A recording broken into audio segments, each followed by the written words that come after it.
Alright, you hooligans know how we start this whole thing. Roll call. Ryan. Kyle. Mikey. And Steven! Welcome back, everybody, to our Misty Fortunes and Absent Heart campaign, episode 16 of The Ghost. When we last left the current workshopping named Twilight Trio, in our last adventure, the sun was setting, the sky darkening with its last blood-red drippings of light, as the party stumbled across a scene of perplexion.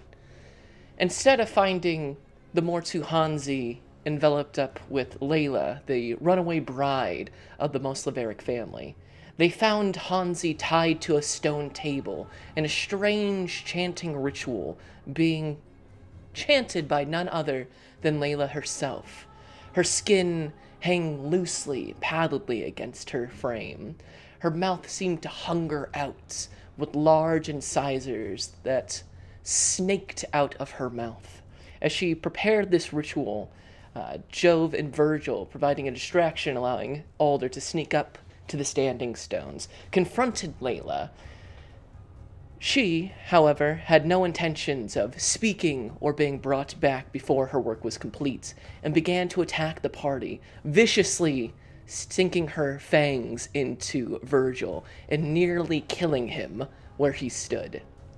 The fight raged on with some good uses of Joe's werewolf abilities and Alder's fire magic to swing the tide in the party's favor, having burnt Layla literally to a crisp, leaving nothing but a pile of bones, ashes, incisors, and the Bogorov necklace that was the object that the party needed to acquire, whether Layla said yes to the marriage or fell in this case.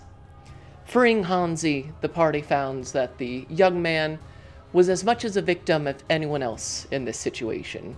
Having tried, seemingly successfully, to woo Layla, something had changed her. A dark figure, briefly glimpsed behind her, guiding her through the chanting process, had changed the nature of Layla, leaving her a monster of sorts. As the party regathered, they spent the night out at the small encampment of the Mortu Hanzi.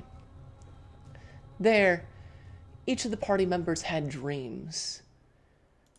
Some of being hunted, others of burning out through space, and Virgil had a strange dream of almost a birth through his own blood. A dark raven flitting into view, bursting forward and bringing forth this reawakening for our tactician, our battle master of the group. Upon waking, the party awoke to a cold, snowing morning, with Virgil feeling lithe, strong, and uncharacteristically warm in the cold morning air in the Svalage woods. The party left Hanzi to continue his journey as a Mortu out in the wilderness, outcast from the many Vistani tribes. The party returned to the Moslaverics, broke the news of Layla's untimely death. Virgil received a tome detailing some of the many monsters that could be found out here in the lands of Barovia, hoping to gain insights on the strange sensations he now finds in his body. As Tyresa, the Rani of the Moslaveric, broke the news to the rest of her family, the party members, with the promise of learning from the Moslaverics at a different date, headed back to the Bogorovs to share their side of the news. Finding Elias and the rest of the Bogorovs preparing to head out for the wedding, the party members returned the necklace, the Bogorov wedding heirloom, with Donani, the young man betrothed to Layla, running off in both despair and anger at the news of his betrothed's fall. Elias welcomed the party to travel with them, to rejoin with the Moslaverics, and to share in this darkened times that they find themselves in. However, as the preparations to head out were well underway, Elias showed the party members a brutal scene. The scenes of one of the Bogorovs falling victim to some sort of creature, using their investigation, survival, and reading skills from the new bestiary tome Virgil picked up from Tyresa. The party were able to successfully identify the markings of ettercaps, traveling closer and closer to the Vistanis, likely on a hunt.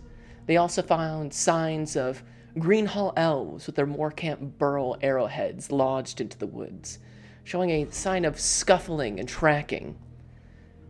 The party members decided to investigate as the Bogorovs made their final preparations to head out the following day, traveling deeper to the northwest part of the forest. Eventually, the figures that had been following the party in their last day or so made their appearance. A druid, a Greenhall elf known as Durali, leading a small scouting group of Greenhall elves in search of their own clan members who seem to have been fallen victim of these ettercaps. With Jove negotiating a truce and alliance between the two parties, Alder reluctantly was told to give up his boots of elvenkind, a set of magically woven together boots offering stealth in the wilderness that had belonged to a fallen member of the Greenhall Elves. And to avoid a confrontation, Alder begrudgingly gave up said boots. With the boots returned, an alliance met. The two groups continued north, heading deeper into the woods, until coming across a large manifestation of webbing, a seeming nest of these ettercaps. This large, writhing mass of webs stands before you all. A large clearing about 50 feet ahead. You can see that between the number of trees are large walls of webbings. The ground here is littered, pallid, devoid of any natural life, less the trappings and remains of whatever creature of unlucky characteristic to fall victim to the ettercap nest. You see, as you all approach this mass, Durali sends her scouts out, fanning around, taking up defensive positions, getting in eyes on the combat ahead.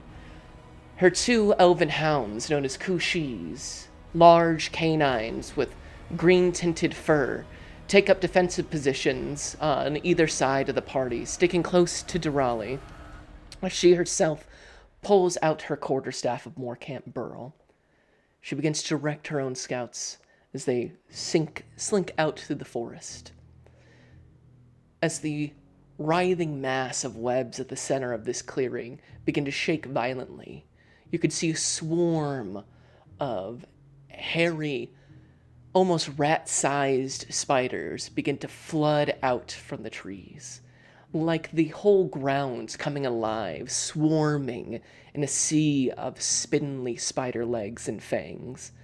You see three large, with the most liberal use of the word humanoid appearance approaching. Two talon-like feet spread out to the mass of spiders.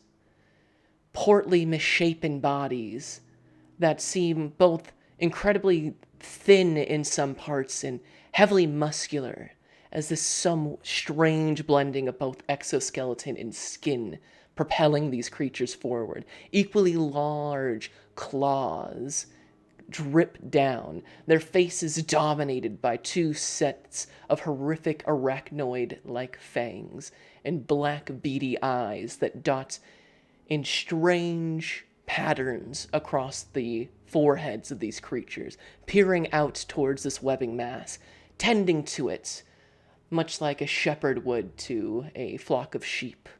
These ettercaps, one displaying a number of arrow wounds and slices, still briefly encrusted green scabs of purple seem to cover their body, healing from a fight earlier in its life. We approach this scene. Let's all click on over to our maps, as what is titled "The Sticky Situation is Upon Us." You all are entering from the south, right where at the bottom of that arrow where it says, if I fully had it, characters enter.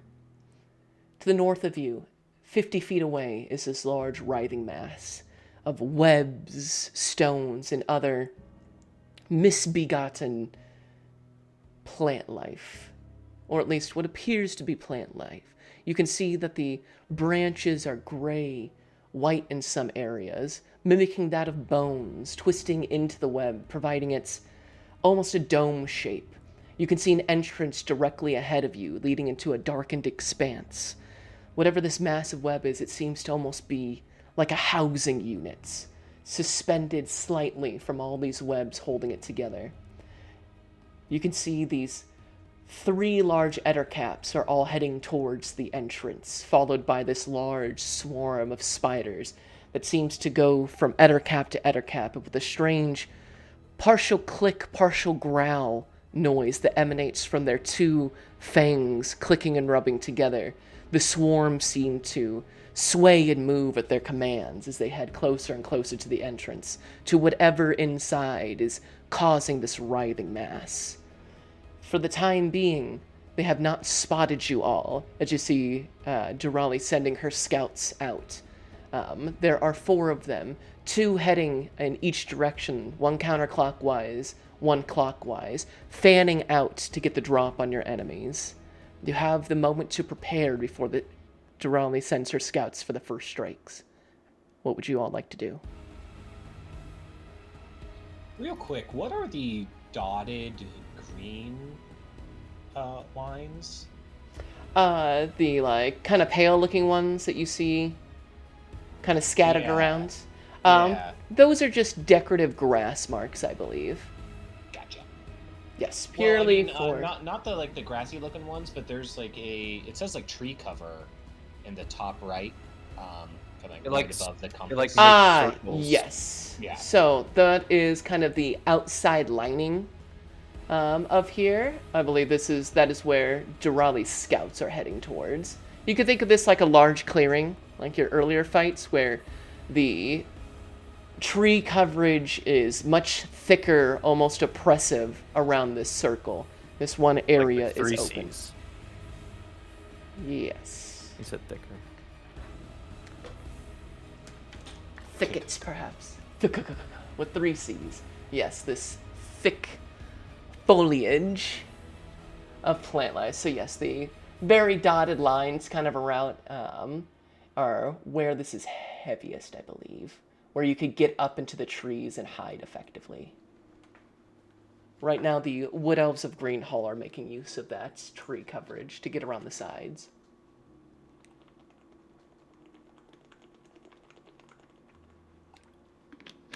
Of course, you could always attempt to sneak with them.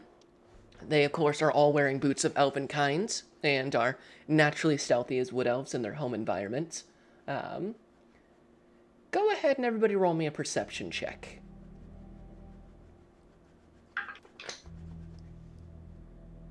Catchphrase.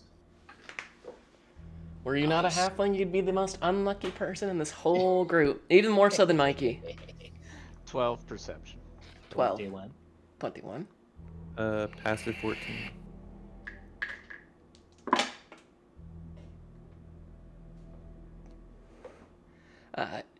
Jove and Virgil, you're able to, only because you watched them leave you, able to scout out and see Durali's elves go to each side. They're at the 3 o'clock and 9 o'clock position, hiding within this tree cover. You can see them with their bows drawn, the purple wood, their more Camp Burrow arrowheads, shrouded in kind of the shade of these trees. All there, as soon as they slip outside of your sight, it's like they vanish completely. And the entirety of them moving through is dead silent. Your only cues to see them are the ones that you see visually. Jove, you swear they even disappear to your sense of smell at points after leaving the 40-foot zone from you.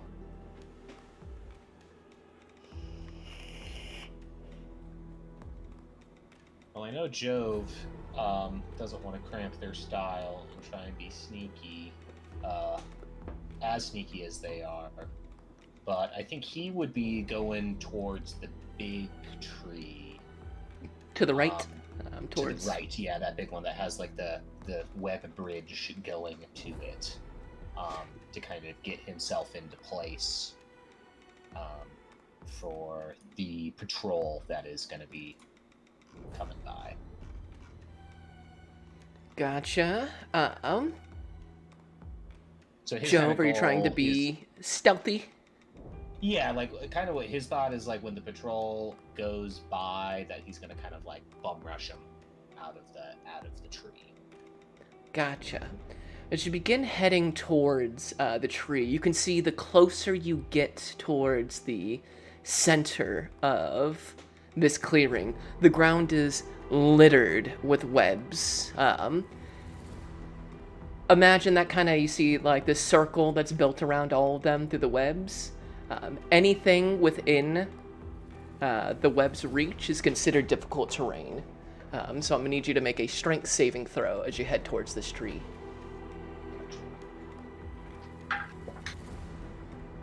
Strength save is going to be a 23. A 23. You're able to push your way through the snow and the webs, all modeling together. Each step feels like stepping onto glue almost, as it sticks and sucks in your feet. But you're able to keep your strength up. Go ahead and roll me a stealth check as you head towards the tree. Catchphrase again. Jesus. Oh, a 1 to a 19 again. So that will bring me to a 21. Jove, you are able to use your strength and that reserve of unimaginable halfling luck. Perhaps the luckiest halfling in all of Barovia at any given point in time. And sneak your way over to that tree. Set yourself up with a good vantage point. As Jove slucks through the web in the snow, Alder, Virgil, how are you approaching this soon-to-be combat? I'm not very stealthy, so I will just start walking towards a good situation. Yeah, kind of just putting myself in front. Gotcha. Leading the way forward, as you are wont to do. Yeah. Alder would, rather than stealth, Alder will be out in the open. Specifically, he's gonna line himself up, near, like in front of that main kind of entrance. He'll maybe put himself about like 20 feet or so back, but he's like directly facing the opening here. Okie dokie, let me have Alder and Virgil as you guys move forward, drawing the attention to yourselves. I'm going to need strength saving throws as you enter into the snowy web-like flooring of this opening. I know you don't want to go all the way in, just heading towards it. Yeah. Oh no, I only rolled a 6, so that's a 13 for a save. Pass? Oh wait, no, that was just strength save. Oh, then that's a 15 actually. You both pass. You are not restrained. However, it is still considered difficult terrain. So you guys are able to make it about 15 feet forward. Each step pulls at you. You're able to keep your legs from getting too tangled up in these snow and webs. But it is difficult going. Every step bringing you closer to the mouth of this entrance becomes even stickier. The webs become heavier, the snow more mottled. Instead of being frozen, they seem almost to pull in together, making the snow more similar to glue, tangled up in these webs. But deterring you, not at all.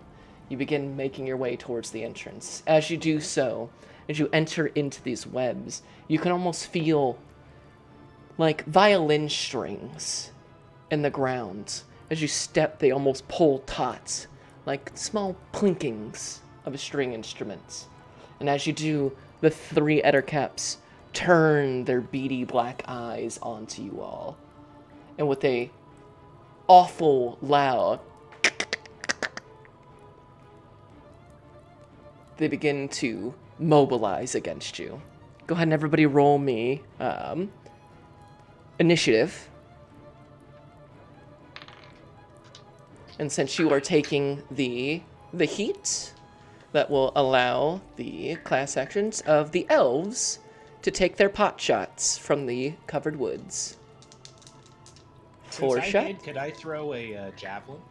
Yes.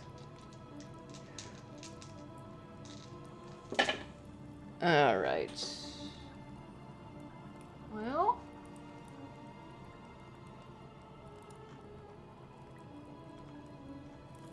+4 to hit, so that's a 6, an 8, a 10, and a 16. And I got a 21. 21. All right, you absolutely hit. The 16 also hits. So we'll say Joe, the one closest to you on the right, and one of Durali's elves are both able to hit this Ettercap. I got minimum of 4. 4, gotcha. And that's a longbow. So you get the bigger die.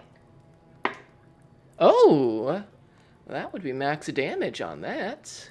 Good on you, Scouts. That is 8 plus 2. That's for 10 damage. 14. Opening up. As javelin and arrowhead pierce into one of the Ettercaps, it lets out this awful clicking cry. Its mouth almost seems to pull apart, and you can see this awful, just hideous mass of green and purple flesh between the 2 fangs. But let me get this initiative order written down. Okay, gentle peoples. Let's go.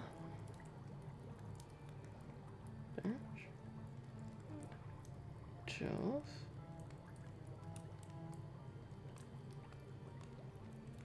Order.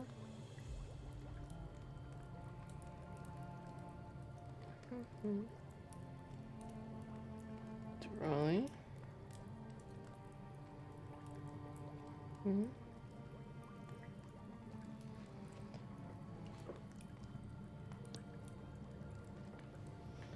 Okie dokie. At the top of initiative, with the big 20, Virgil. You have moved 15 feet forward. These guys had just hit about 10 feet away from the entrance. So between your 15, 10 feet there, makes it 25. You're about 20 feet away from these Ettercaps when combat begins. Okay. And it's difficult terrain. Indeed. Even if I have climb speed, correct? Even with the climb speed, because they are web covered. Yes. And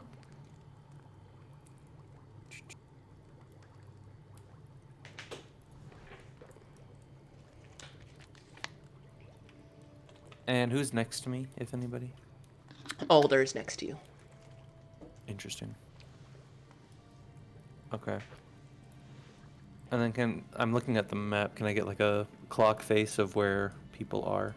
Yes, absolutely. I'll bring up the map once more for the DM.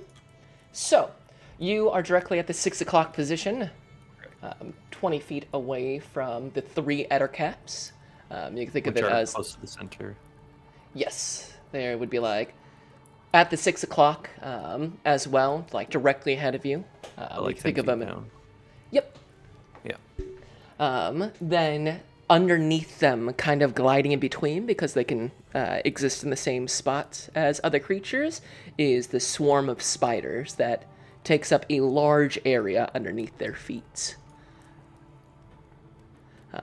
Durali's elves are at 3 o'clock and 6 o'clock, right where the tree cover lines kind of begin. The ones at the 9 o'clock are closer towards where it says brush. Jove is underneath the tree at number 5. And behind you guys is Durali and her 2 Kushis, who is waiting to see how the combat goes before unleashing whatever she's going to do. Perfect. Thank you. I'm going to take out my light crossbow and shoot at an ettercap. Absolutely. The one on the left and center are seemingly undamaged, although the one in the center does display old arrow wound marks. The one that currently has Jove's javelin and an elven arrow in it is on the right. I'll go for the one that Jove threw a javelin at. Go for it. Go ahead and shoot your shot. Yeah. Well, luckily with my new vampire stats, I am better at dex weapons, so that is a 14 to hit. 14 hits. Nice.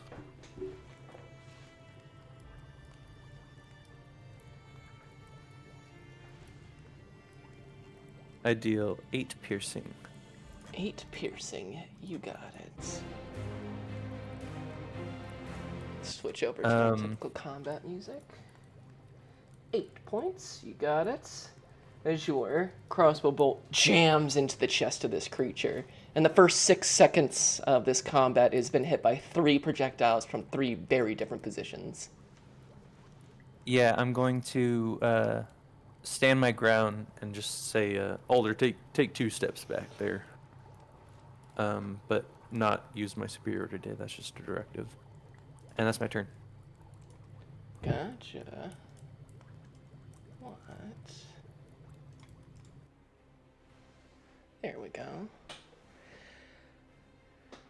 Okie dokie. Moving down from Virgil is Jove. All right.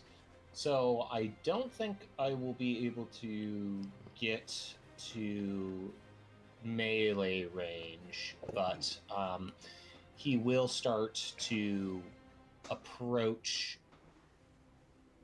Virgil and his companions, and on his way over, he will throw a javelin at the one that he's already hit.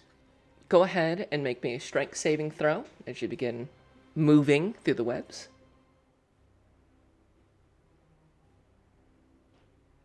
Going to be a 13. 13 beats. So go ahead and move half of your movement forward from the tree there. Since you've got 25, that would make it 12 and a half. Let's round it down. Let's say you move 10 feet forward, Jove. Between the webs, your height, your short legs. It's still difficult terrain, but you are not restrained by the webs. Gotcha. And then So you're about, that makes it 30 feet perfect between you and the ettercap you've been plinking. Gotcha. And then that means I'm like, what, 10 feet behind my allies? Yeah, you'd be about 10 feet away from where Virgil is at. Gotcha. All right, javelin incoming. That is for a 14. 14 will hit. Most excellent. That is for 6 piercing. 6 piercing. As a second javelin jams into the chest of this ettercap, a 4th projectile in a matter of 6 seconds. Yep, and Joe's going to be trundling his way towards his companions. So that's his turn. You got it. Alder. That was a character in League of Legends. There's a character named Trundle. And I remember when I first started playing that game, I'm like, that is a perfect description of the way that he moves. 'Cause he's like this big troll guy, and he trundles along. Sometimes they nail it. Sometimes they nail it. Okay. Remind me, DM, all these ettercaps, do they all have spiders underneath them, or just 1 or 2? Let's see. They are medium-sized creatures. So it is underneath the feet of 2 of them. The one that is being plinked with projectiles right now, the swarm of spiders is not beneath them. Okay. Then the one next to that I think might be the center one. Indeed. Yes. Okay.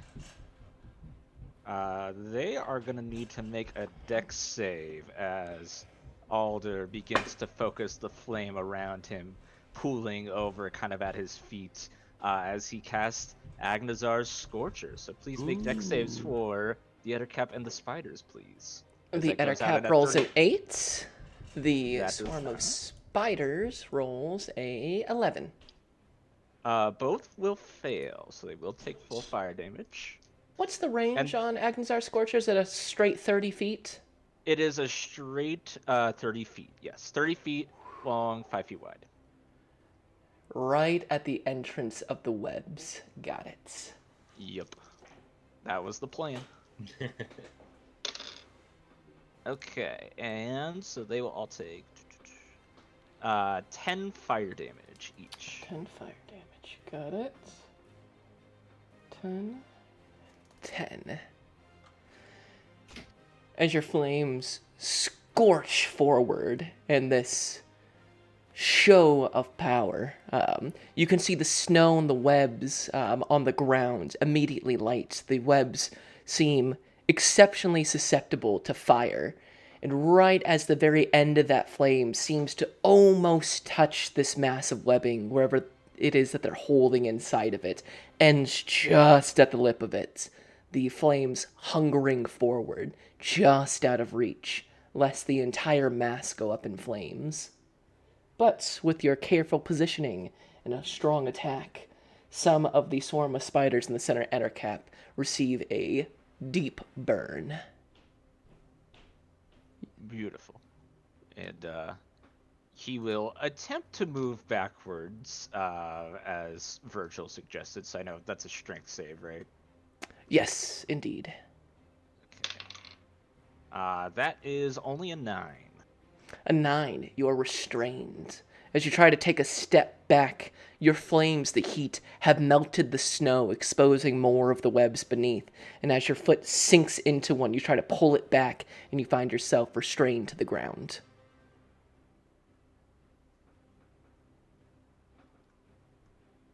A little stuck here, Virgil. You just keep me up on my feet and I'll burn them good for you. Well, at the end of your turn, Alder, is the Ettercaps. Move as a single unit. As each one moves unimpeded by the webs, their claw-like feet cutting through with ease. Foomp, foomp, foomp, foomp. All three run out. The one that you've been plinking, Jove, runs over to you. The scarred one with wounds from an earlier combat, receiving the bulk of the damage from you, Alder. It runs after you. And finally, the third heading over to you, Virgil. As all three of you will be receiving a strike. The one that's attacking Alder has disadvantage. I had a sneaking suspicion you'd say that. All right. You're going to make...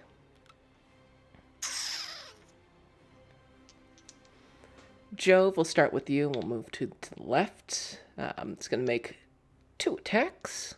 First with the claw. That is a unnatural 20. That's a hit. D4s.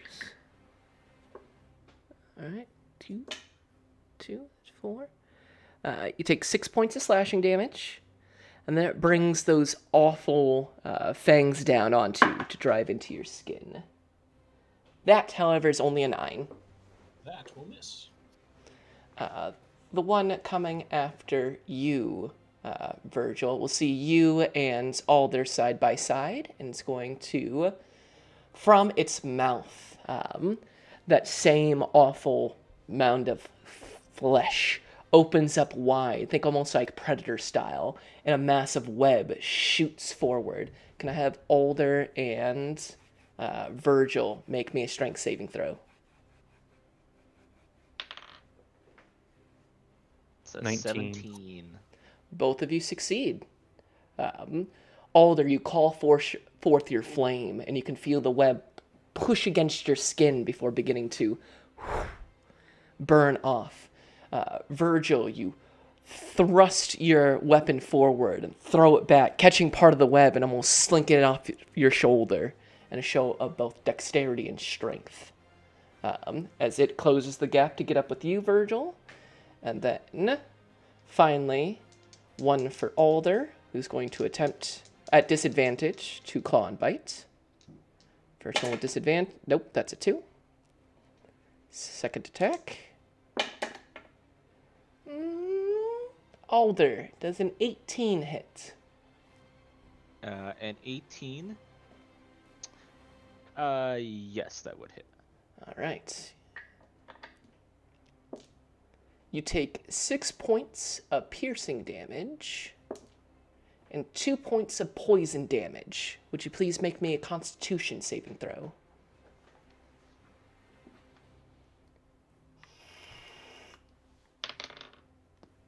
That is a 10. A 10. That is a failure. You are poisoned for 1 minute. At the end of each of your turns, you may make the Constitution saving throw to end the poison. Alrighty. As you see, this creature lumbers over to Alder. The claws scraping against the charcoal. It brings him in close in this awful embrace and drives those 2 large fangs into his body. There's almost a pulsing sensation from its very gut through its body, down the fangs into Alder, and you see his whole body writhe and shudder as the poison takes hold. Although it should be called venom since it's being injected into, but I'm not going to argue with the D&D developers. At the end of that turn is Durali and her Kushis. Durali, seeing this, is going to cast a spell. She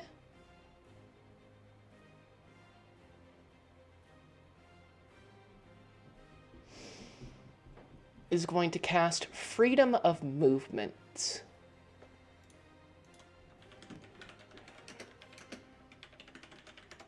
Right. But on who?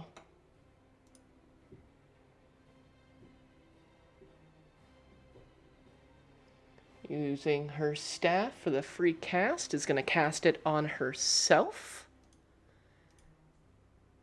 Use... Yeah.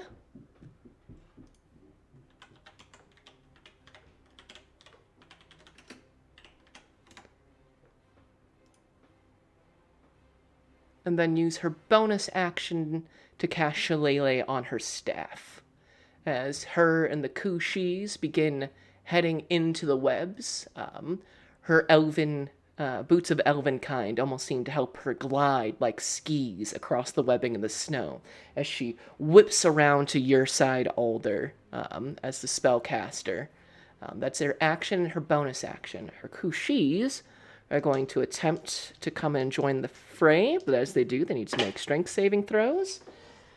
Ugh, but neither Kushis are not what we'd call strong creatures, as they bound after their pack member. They become tangled up in the webs and are restrained 20 feet behind you.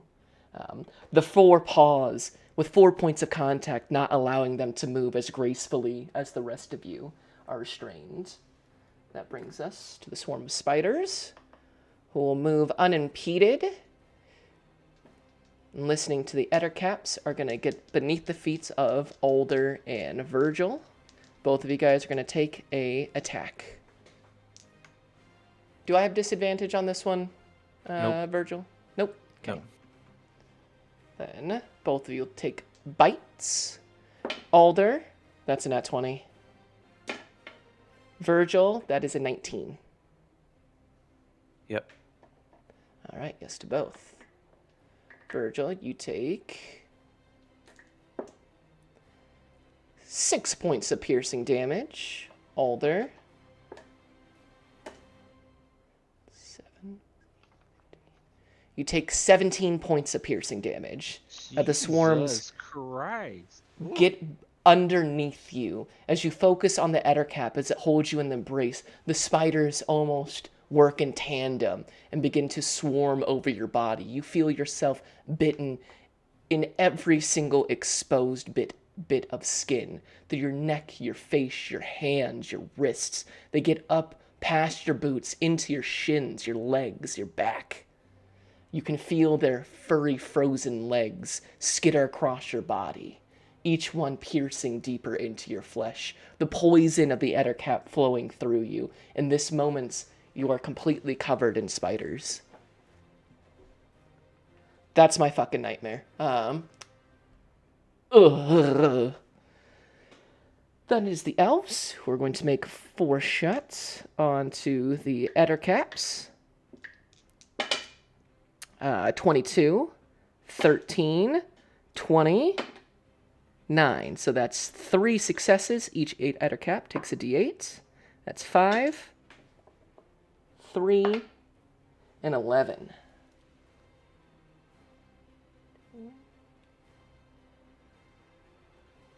As arrows fly out from the woods, piercing into the ettercaps. Almost every single one makes its mark. A 4th arrow flies over, but goes wide to avoid hitting Alder. We go back to the top with Virgil. Yeah. Got a spooter in front of me. You do. I'm going to smite it with my war pick. You attack the man-like spider with the war pick. And that's a crit fail.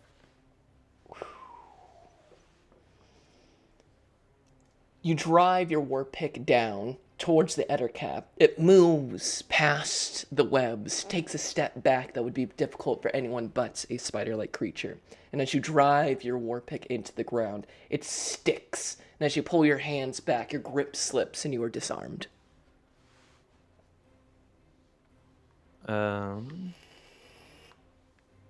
Then I will action surge. And try and smash it with my warhammer. Abandoning the war pick to the frozen, sticky ground, you reach back and produce your warhammer. Yeah. Cool. Such a better roll. 9. That is a miss. Yeah. Don't you have 2 attacks? Don't you have 2 attacks since you're level 5 now? Oh, I do, don't I? Yes. Okay, well, then with my action surge, I'll do my second grouping of attacks. Okay. Yes, indeed. Go ahead. That's not going to be as bad. 21. That'll hit. All right. Use a superiority die to... I guess that would be a... I can do 2 in 1 turn. It doesn't limit you to 1. Okay. I'm going to, again up to DM, attempt to do a disarming attack on its little fang mandibles, as I just smack it really hard with the warhammer. You got it. What save do I need to make? Strength save. Strength save. That is... It's alright at that. That's a 15? Yeah. Okay. But as you connect with the fang... Oh, a 1 and an 8. So 12 bludgeoning. 12 bludgeoning. Now, you ring the bell of this ettercap, and you can see cracks beginning to form in that very fang. I'm gonna do my second attack of the action surge for 16. That'll hit. Okay.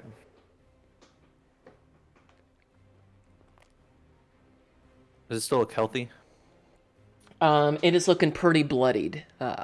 Your strikes are beginning to crush into its strange exoskeleton-like skin. It's a strange sensation as it's both, like, fleshy and cracking at the same time. Like, exoskeleton covered in flesh. That's 10 bludgeoning. 10 bludgeoning. How do you want to do this? Yeah, he's just smacking it in the face with the warhammer, trying to do something to the mandibles, but ends up getting frustrated and just like brings down the warhammer on its head and just kills it, just squashes the spider. Yeah, you see it go from a full standing position, the pickaxe driven into the ground, immediately reaching back to pull out the warhammer, smacks it right in the fangs. The fang begins to crack, and it appears to bear down onto Virgil, who brings the hammer back in a full body strike, drives the hammer from the head downward, crushing the Ettercap as it goes from full standing position to a smashed noggin onto the ground. There's a popping noise as purple and green viscera splashes outwards. Instead of hot, warm blood, it is this thick, sticky, cold, glue-like liquid. You can already feel it starting to heat. I guess it would be older. You could feel it in some parts heating on your skin. Virgil begins to harden as it's exposed to your cold skin and air. Anything else from you, Virgil? I'm gonna turn to the spider that's looking at Alder and just be like, "Don't worry, buddy, I got you. I'm here." And Alder gets 9 temp HP. Oh, I love you. Boy, I never saw a romance between Virgil and Alder happening, but boy, I'm here for it. Buckle up for this ship. I'm gonna give you up. Alright, with that, Jove. All right. With his spear and whip in hand, firstly, he will jab forward at the one that came to meet him in a Indeed. reckless manner. That is going to be for a 16 to hit. 16 will hit. Just excellent. We're looking at 7 piercing with the follow-up bonus action whip. And that's a nat 20. Let's fucking go. So that is for minimum of 5. However, since I crit using a slashing weapon, it not only has 10 feet less movement, but it makes all attacks with disadvantage until the start of my next turn. Gotcha. As you use your 2 weapons in tandem, slashing and stabbing into this creature, its natural armor, paltry to the task of defending itself as you rip into it. You can see that same sticky substance starting to leak from its various wounds. Gross. And he will try and, I guess, strafe in a manner that's going to get me like a little bit closer to the party. Yeah, go ahead and make me a strength saving throw.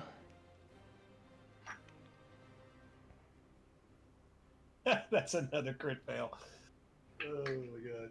Into another 19. That's 3 times I've done that tonight. Holy shit. The odds are so low. Yep, you are able to strafe to the left and put your back to the party, placing yourself in front of the Ettercap.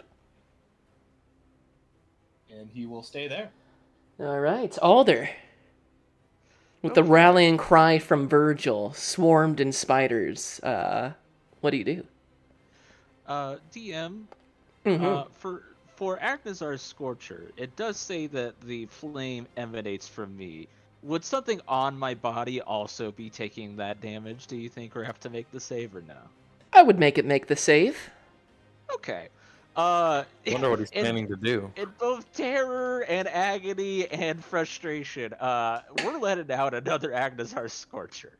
As Alder, in a nightmare scenario, just shouts and lets out all of that tension and fire once again. So please make dex saves for me. That's 2 13s. Both fail now that we're level 4, unfortunately. That's DC Alright. 14. Let's see that I won't say damage. fortunately. Some would say Well, fortunately. For the DM. Yeah. Unfortunate he doesn't for need, me. He doesn't need any. He doesn't need any of you looking Yeah, after fuck him. that guy. He's got plenty of stuff to work with. That guy sucks. I rolled garbage though on that. That is going to be for 6 fire damage total. 6 fire damage. You got it. Yep, a 1, 2, 3 on the die. Nice. Yep. Rough.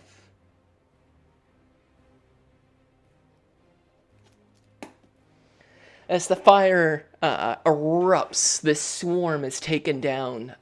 It is now only a medium swarm instead of a large, no longer covering the space of Virgil, now focus purely on Alder. The Ettercap and the swarm of spiders receive another gout of flame. As you can see, dozens of the corpses of the spiders fall off like burning embers from Alder's body. They're still occupying the space around your feet, Alder, but your body is cleared of spiders for the time being. Gotcha. Anything else from anybody? I do not attempt to move, no. You got it. And that leaves the 2 remaining Ettercaps. Jove, you're taking a claw and a bite. So it'll be just at normal because I Yes, because you're attacked reckless. quickly. Okay, so Yeah, but since I crit, then it equals out. it's okay. So first one for claw. Let me read around. That is a 14. This. The second one for bite is only a 9. So that's 2 misses. And then... you guys are some problems right now. The other Ettercap... Alder, you're a problem right now. You're taking a bite and a swipe again. Disadvantage. Alright. The swipe... Oh, that drops it. That's a nat 20 and a 2. Hey, I stopped 1 crit. Couldn't Thank stop you. the previous one, but I did stop 1. I appreciate everything. Just gonna try to go for the bite now. Is this one a disadvantage? No, it's only 1 attack. 1. That is a 15, Alder. A 15 is shielded. As you see the Ettercap move its head down to pierce back into your flesh, you pull forth your magic, completely charcoal your shoulder and your neck where it goes to bite down, and you feel the 2 fangs make contact and scrape off of your shoulder. Alright, that's it. That leads us then to Nali. She does not like this Ettercap one bit. You're in the way, Alder. So she's going to use a Shillelagh Strike as she brings her Morcant Burl Staff down on the Ettercap. That is a 17. So that's 8 plus her Wisdom modifier, which would you imagine is that's max damage. So she's going to do 12 points of magical damage on the Ettercap. Which... You see she strikes the back of the skull of this Ettercap. You hear a loud crunching noise as part of its eyes close. You can see 4 of them close immediately and struggle to stay upright. It sways in place with that one, clearly stunned from this powerful strike from her. Her Kushis are going to attempt to run over to you all to join the fray. Let's see if they've got the strength for it. One is still restrained, however, the other breaks free and runs up. It's going to try to make a bite on the many spiders by your legs, Alder. A 13 will hit the swarm of spiders. 5. Nice. Yeah, it's a d5 plus for 6. The Kushi dives at your feet, Alder. You can feel its fur brush up against you. It's almost shoving you out of places as it tears into the spiders at your feet. It's the perfect size to get mouthfuls of it, as it uses its paws and its teeth to tear into the remaining likes of this. And with a 6, that's the perfect 22 it needs to kill the swarm of spiders. Beautiful. As the elven dog comes to your aid, Alder, and gets rid of the spiders at your feet. We switch to the elves We're going to make another round of longbow shots on the remaining two Ettercaps. I got saved by the weird cat, everybody. That is 3 fails and 1 hit. So on the one that's by Durali, that is a 1 for 3. There's another arrow pierces into the one in front of you, Older. You can see it's got only one eye left open as it sways on its feet, pierced by arrows, crushed by wood, burned. It is barely holding on as we go back to the top with Virgil. Yeah, I'm gonna hit the one in front of me. Go for it. Bonk. Say 22 to hit. 22. Yep, that'll hit. Yeah. Oh, 11 bludgeoning. How do you want to do this? I mean, he saw how well it worked last time, so he smashes one spider, turns and gives Alder some words of encouragement, and then just goes for the same move and just realizes that spiders are best squashed by squashing. And with a second strike of equal velocity, a second Ettercap skull is smashed into the snow and webs, making that same noise as the first. Leaving one lone Ettercap up in front of Jove. And how far away is that? From you, let's see, but about 15 feet. If you make me a strength saving throw, you might be able to close the gap. Yeah, I'll move over there. Go ahead and give me that strength saving throw. Crit fail for 8. As you take the next step forward, you step straight into the body of that former Ettercap. And as you do, your foot sinks through into it, sticking to the webs in its corpse. You now have a ankle bracelet of dead Ettercap on you. Good. That's where I wanted it. Perfect. You could attempt to throw the Warhammer.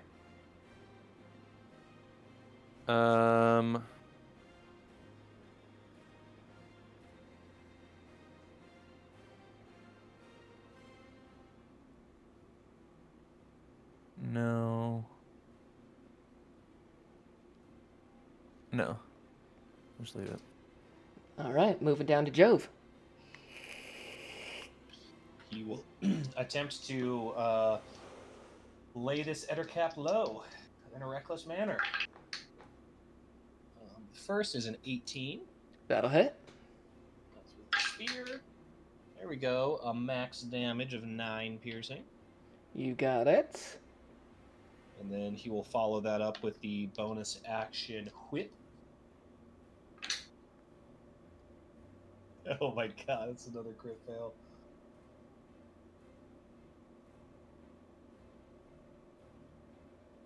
That one is only going to be a 14. 14 will still hit. And that does 3 slashing damage. 3 slashing damage. You see 6 of its 8 eyes begin to close from your javelin in whip combo. It starts to sway on its feet like its kin, but it is still standing. And he will stand with it. Alder. Alrighty. This last one is the one that's on Jove currently, right? Indeed. Okay. Are there any spiders that are still on anyone, though? Or Nope, no? just this last final Ettercap. Okay, cool. We will attempt to throw a firebolt at it, and that is with disadvantage. Forgot to roll Ooh. the save for poison Make- last time. Yeah. Go ahead and make that save now. Okay, I'll try it. Let's see. So that's Constitution. Con save, correct? Mm-hmm. That is for a 14. That'll pass. You're no longer poisoned.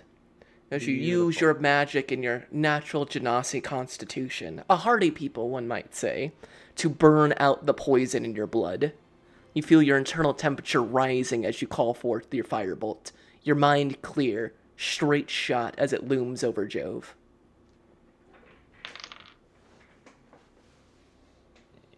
That is a 23 to hit. That'll hit. Indeed. And it will take, rolling real low on the damage. That's 2 fire damage here. How do you want to do this? uh, it's not the biggest and not the strongest flame you've ever seen from him, but it's definitely just got all the precision it needs. As it's almost like a snap of the fingers, as a spark just rockets and shoots through, and just sears right across the face. I imagine burning the eyes on this thing before it falls limp. If anybody has seen that time I got reincarnated as a slime, if you know the infamous scene where Rimuru stops fucking around and lets everybody find out, it's very much like that. A single spark, poof, without a fanfare or a loud explosion like most of the magic. There's not a scream, but just a simple whistle as it streaks across, pierces through the face of this Ettercap, bursts out the side, is lost to the snow and storm. The Ettercap's body drops to a knee before falling over to the side. We are out of combat.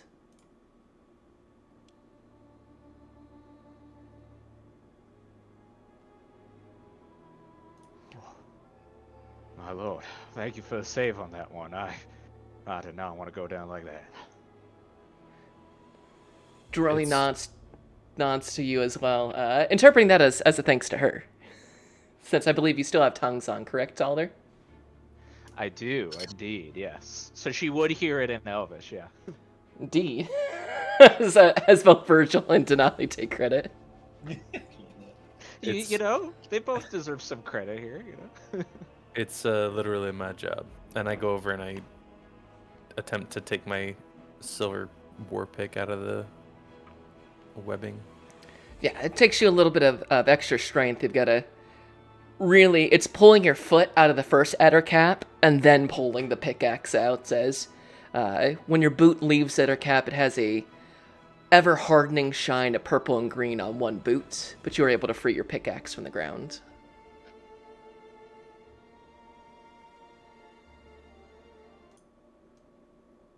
You see, Durali goes over and helps free her remaining Kushi, offering it words of encouragement as she cuts it away with a small dagger she produces, and seemingly made of dark black obsidian.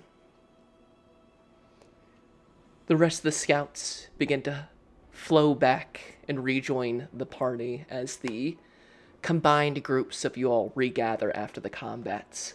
The opening of this massive webbing still writhing slightly.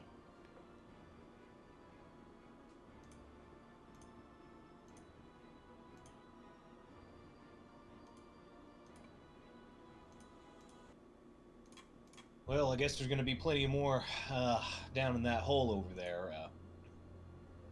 And Alder, I always do appreciate your firepower, as it were. But I've lit up a few spider webs in my day, and well, be careful flinging around all that flame once we're inside of a tinderbox. Yeah, I understand. Flame under control, no giant bursts. As fun as that would be. Or we could have some fun. Well, I gotta not burn us down in it. Could we try burning it down from the outside? I mean, that's always an option. Joe, do we have permission? Let me check with Dorelli here, and he'll drop into Elvish and address her and say, as you might have seen, my companion over here wields a control over fire, and we were just discussing, perchance a strategy of just burning them out of here. Though we don't want to do that if they're something or someone that you are trying to pull from that hole in the ground. Durali looks to her Kushis, makes a number of barks and other canine-like noises as she seems to be conversing with them. They sniff the air and let out a assertive bark towards the direction of the massive web. She responds to you. Well, I have no problem with burning out the ettercaps from our forest, not before we retrieve our clansmen from the webbing.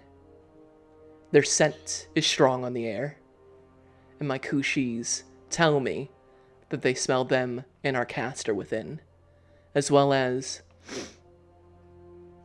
human. Understood. And he'll drop back into common and say, well, as easy and lovely as that would be, it seems like her hounds have picked up the scent of not only her folk, but some humans that might be down in there. So at least before, we don't want to be burning anything down before we check that out. If everybody's dead and things get a little spicy in there, I don't see why setting the place aflame and running out as fast as we can couldn't be a strategy we employ, but I think, unfortunately, we're going to have to get ourselves a little messy here. We'll back pocket it. I like that. If things get a little nuanced, we can always throw up a flame.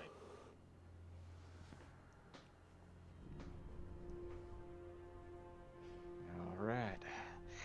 But if it goes south, and he leans in and whispers, so it's just, she does not pick up at the comprehend language.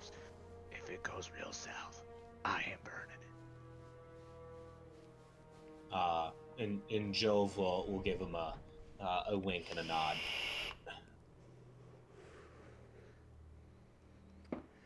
And he'll say aloud, all right, I understand. No large flame until we've got everybody out of there. He'll drop back into Elvish and say, Durelli, we, us three are ready to proceed when you and your folk are, so just say the word. She nods and begins to head towards the massive webbing. She continues to glide over it without question. It takes a little bit for the rest of her scouts, her Kushis, and of course you all. There are places where the webbing is heavier than others, making this a more difficult trek than it normally would. But with some time, some effort, and some strength, you push through the webbing, finally able to break through into the interior of the nest. And as your eyes adjust, yeah. I actually had a quick question. Also, Go for it. For Virgil, how long does the temp HP last? I believe it's just temp HP. Oh, it's just straight temp HP. Until your next long rest. Cool. Okay. Or should you gather temp HP again, because they don't stack. Yeah, it's just regular temp HP, not timed.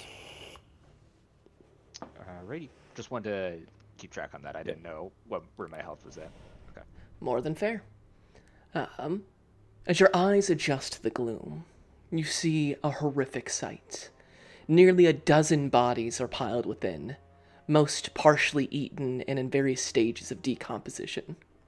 Most are wrapped entirely in webbing, but two of them only partially so.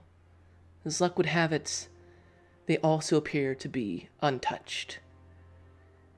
You see one holds a woman's form. She seems to barely be conscious. She is quite stunning. Blonde, high elven features, a green dress upon her. Next to her, you see not the face, but a sky blue scarf sticking out from the webbing, clearly of Bogorov make. And as the three of you gaze upon this female elf, recognition dawns on the three of you. You've met this elf before. As you see the barely conscious, webbed form of Aya Glenmere wrapped in this webbing.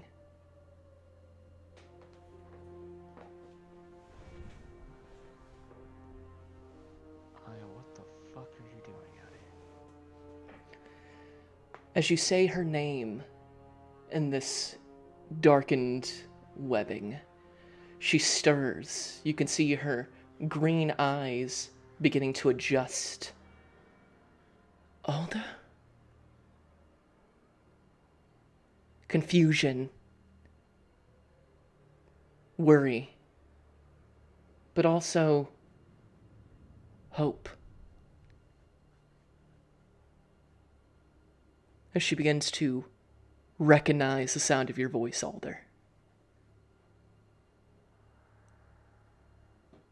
I'm sure there's a whole story as to how you got here, and you're gonna tell me, but let's try and get you out. And he'll grab his dagger and see if he can start cutting at the web. Durali speaks out, Caster, and joins you in helping free Aya. It takes some time between your knife and her obsidian knife, but you are able to free her with some time. The other form, still unconsumed by the ettercaps, continues to rise slowly, a light breathing, the chest rising and falling, but no murmurs seem to be coming through. They are mostly encased with just a bit of hand sticking out in that sky blue scarf.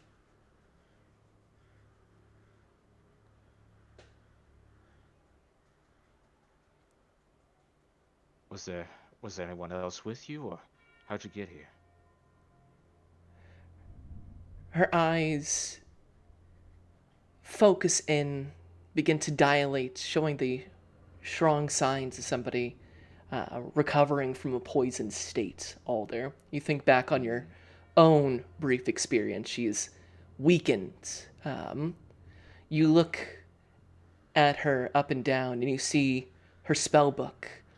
Used to be a beautiful blend of natural leaves, fine pages, and ink, the best money can buy this far out in the Moonsea. You notice that it looks thin, worn, as if it has been thrown through the worst storm at the seas. Weathered, aged, in a state that you know that a wizard of Aya's capability would never allow a spellbook to fall too willingly.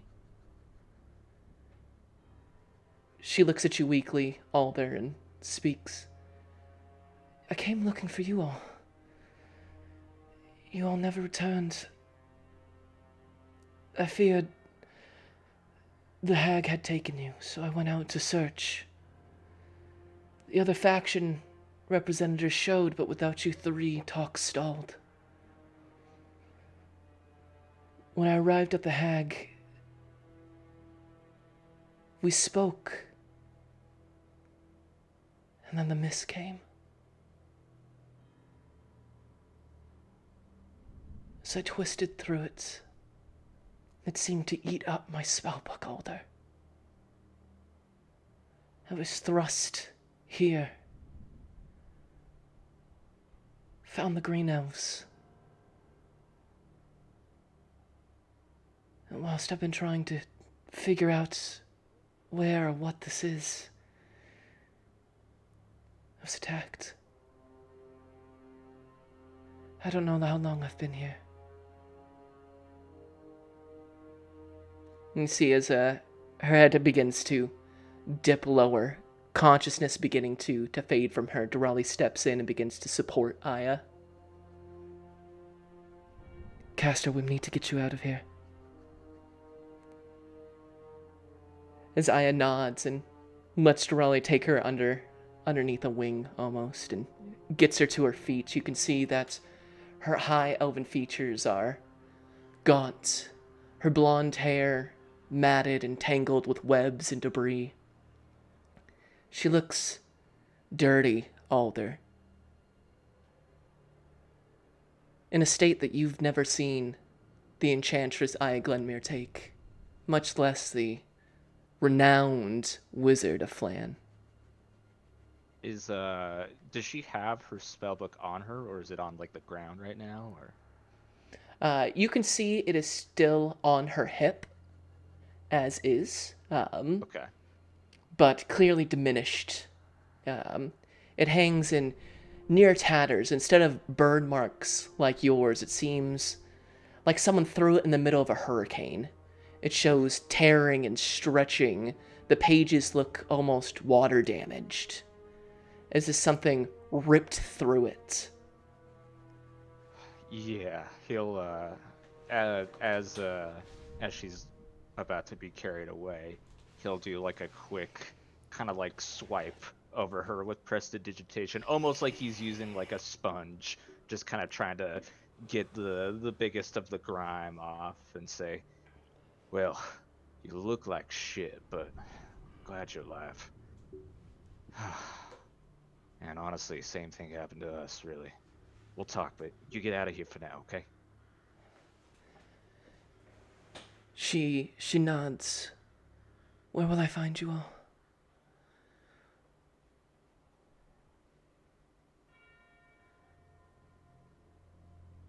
Well, there's a camp that we're with right now. I don't know if you came across any of the Vistani camp, but they're a traveling bunch, performers. The head of them, Elias, let him know that you're with us. She nods, and as the Greenhall elves begin to take their caster for help in generation of sorts, she says to you, Alder, Jenny Greenteeth. She's not the cause of this, Alder.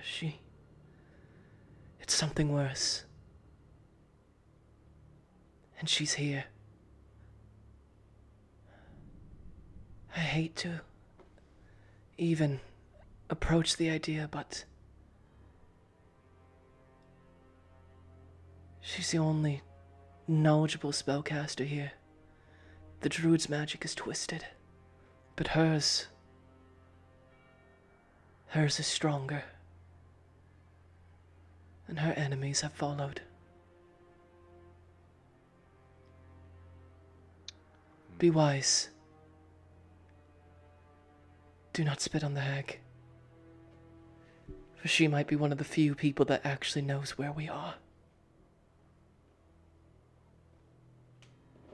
That is not what I wanted to hear. I'll keep it in mind. And DM, looking at Aya, like, how confident would someone actually feel that she could even get out of here? Like, that she could even find somewhere? Like, does she look just like totally afflicted by poison, or like, yeah? I guess I'm just kind of trying to intuit her state right now. Insider medicine. Take your pick. Let's see. I will go with 2 insight. Insight, go ahead. As you read over Aya, your wizarding companion, and in many ways, your equal in her school of magic of enchantment. That is a 14.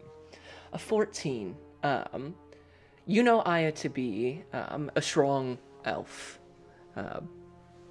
Not in body, but in mind and spirit. Her intelligence always being her strongest assets, second only to her high elven looks this far out in the Moonsea. She is severely weakened by this poison.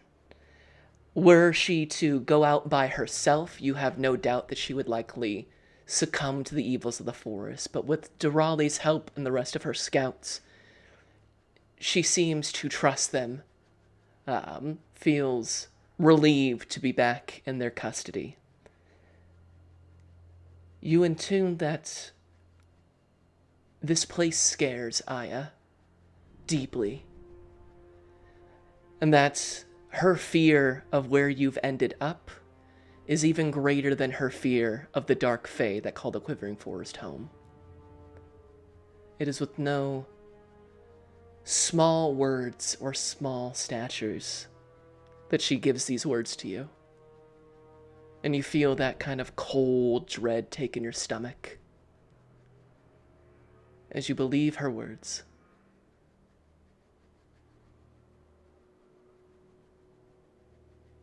All right. If he feels like that she can make it with the elven group, then he will allow her to go.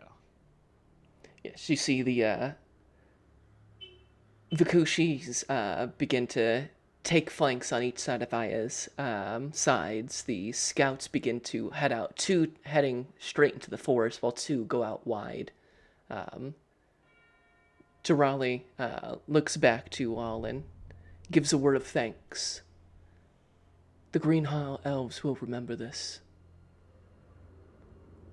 And with a curt nod, the Green Hall elves and Aya begin to head southwesternly back to wherever they call camp in these woods. Aya, propped up by Durali and with some assistance from the Kushis on each side of her, begins the slow journey back to their camp. Virgil, she said thanks, by the way. That's what she just said. Cool. Looking around, there is a number of these decomposing corpses. Can I have everybody go ahead and make me a perception check?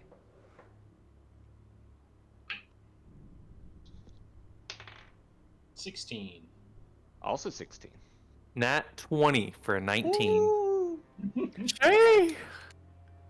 Virgil, with your nat 20, all of you see the one living survivor of this Eder camp nest, their chest still rising, the sky blue scarf hanging out with a hand still outstretched as if trying to break free. But with your nat 20, you see webbed in towards one of the other corpses here a fantastic looking satchel. It is well made, well kept leather, and has a gold leaf beneath a brass clasp. It looks well made, something that a merchant of good renown would carry on them, and it seems to be full. Many would have missed it in the webbing of this, but you are able to see it.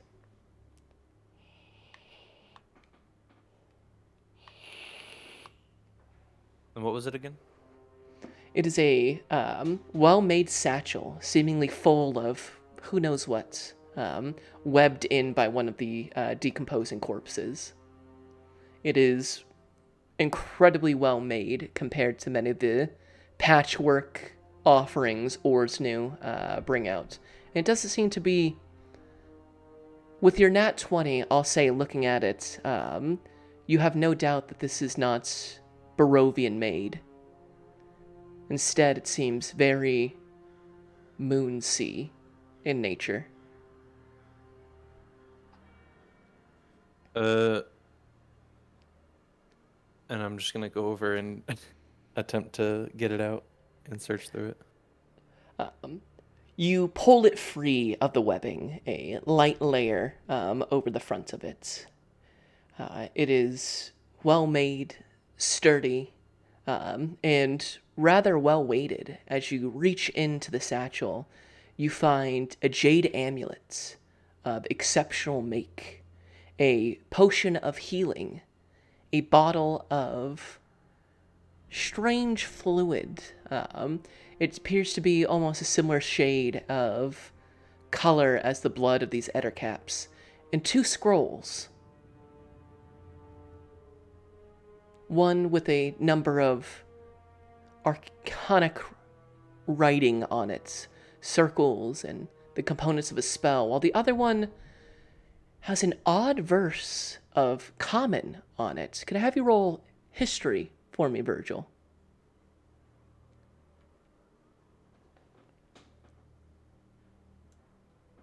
11. An 11 is the DC. It's an archaic form of common. You don't oft hear it used in the Moonsea, or much less in a city like Waterdeep.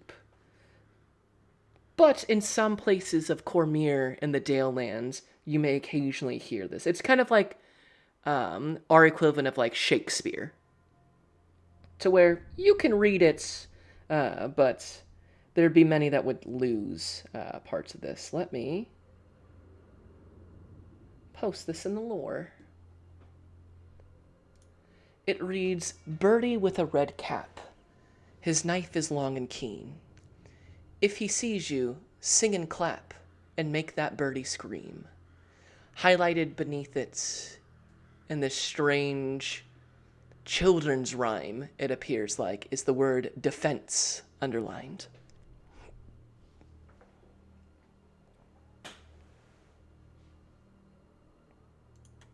Um,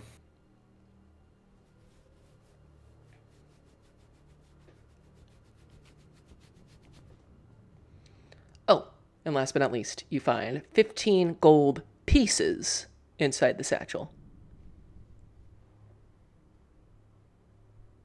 15. Indeed, bearing the golden M of Mole Master Right, I was on about them. to clarify gold pieces or gold ravens. Indeed. Okay. Um, Mole Master minted gold. so is the gold the poem there? What was the poem inscribed on? Just regular parchment. Okay. But There's another parchment in there, right? yes, that seems to have arcanic symbols. It seems to be a spell scroll.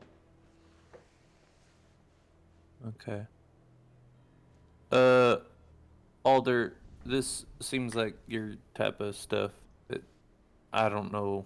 Here, I'm gonna take the gold out and throw the bag over to him. And do you give me the just the parchment, or like the whole bag, or what are you The whole handing bag. over? The whole bag. Okay. Everything but the gold. Alder, go ahead and roll me one Arcana, and Virgil and Alder roll me medicine. So Arcana and medicine, you said.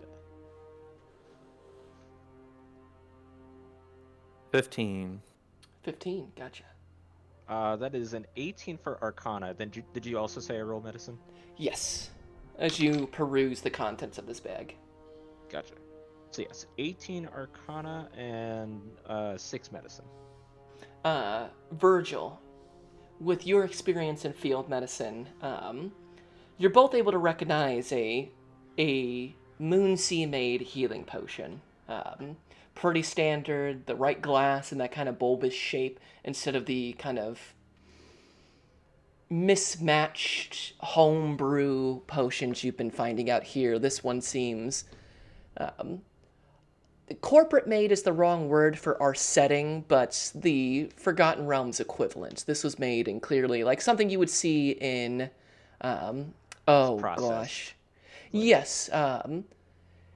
Alder, do you remember the alchemist, the potion seller from Flan? Yeah. Something very much like that, where it's got like a symbol on it, and it's clearly probably part of a large set, and real basic looking, but official, well made, instead of the kind of bootleg potions you find out here, and then every single one seems to be in a different container. This is pretty standard for your neck of the woods. Virgil, with your medicine check, the bottle appears to be an antitoxin, which will remove the effects of the poison condition one drink. Alder, with your 18 in Arcana, you read this scroll and you recognize it as a spell scroll of Detect Thoughts. Ooh.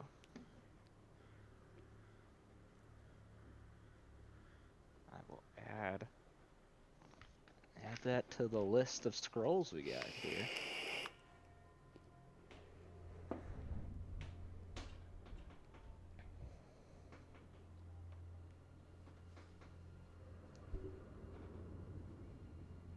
Why, I detect a thought over there. See is this a- thick-ass spider throwing it back for the whole party. There she is. Hate that image. Yeah, we never described what thought we're detecting, so you're right. Yeah. You know, No, spiders no, can no, be no, thoughts no. too. Alder detects thoughts, but we're detecting thoughts right now. Okay. Nobody asked the DM for a spell check. Yeah, I was, you know. With that nat 20, you see that spider throwing it back, just absolutely getting it. You now know wherever it is getting it, as long as it is on the same plane of existence as you.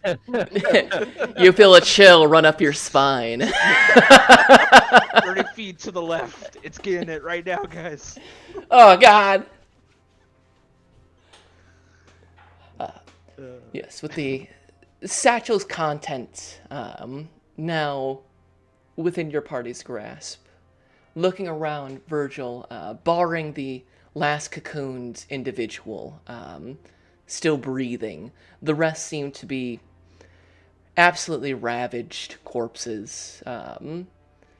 Some barring hundreds of small spider bites, as if the whole swarm had feasted upon them. Others look like they have been nearly drinking dry. Almost seems like husks rather than actual decomposing. Others seem torn apart, two long claw marks across the bodies as if they were physically torn into before being feasted upon. And the one last untouched, as if saving Aya and whoever is still webbed within for a later date. A midnight snack, if you will. The rest of this is still covered in many sticky webs, and you can see small, inch-long spiders, those that remain still within. They're the young, the adolescents, none bigger than, at most, probably 3 inches across. Still skitter in some places, but give you wide berth as the large, non-spider-like creatures enter into their domain. Ev, I just read what you posted. Spiders are best squashed by squashing. Can Joe +1 to the audience. break out his hunting knife and start cutting this individual down? Out Yeah. of the cocoon? Go ahead and make me a sleight of hand check. And you mentioned a like a scarf. Does the scarf match the Bogorov's? That specific color of sky blue is absolutely Bogorov made. You've seen it on Elias, Annika. It seems to be their family's preferred color.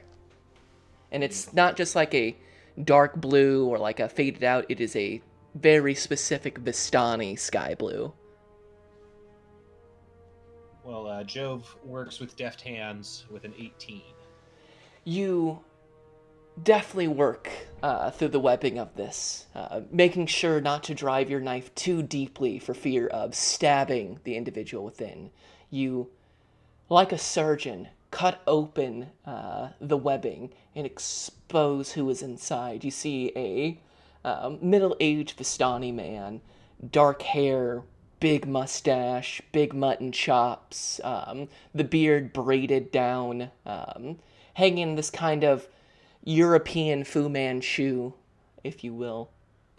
And you see his chest rising, but Jove, as soon as you look into his eyes, you see stillness, dilated pupils that no longer hold their lights.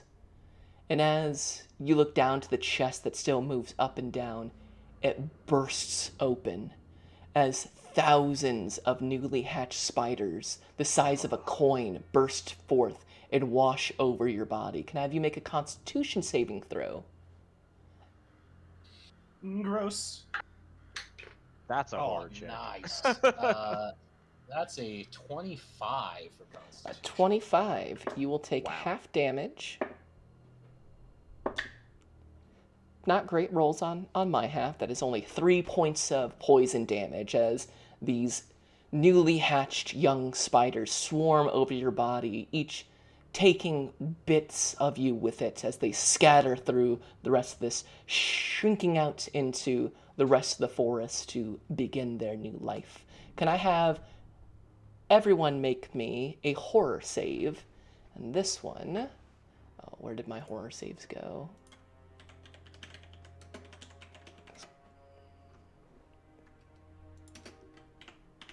Please tell me I save this. There it is. This one can either be charisma or constitution, as you see your party member swarmed by the spiders living within the corpse of this Vistani man. That's a 6 for con. 6. 21 con. Pass. 23 con. Pass. Alder, having been in this same situation, can I have you roll a D100 as you watch from what it looked like to your party members to experience the same awful sensation? That is 20. A 20. Add on to your flaws fear of spiders. Yup. Much like Shadowheart with wolves. When you begin your turn in view of spiders, you will need to make a wisdom saving throw or else be under the fear condition.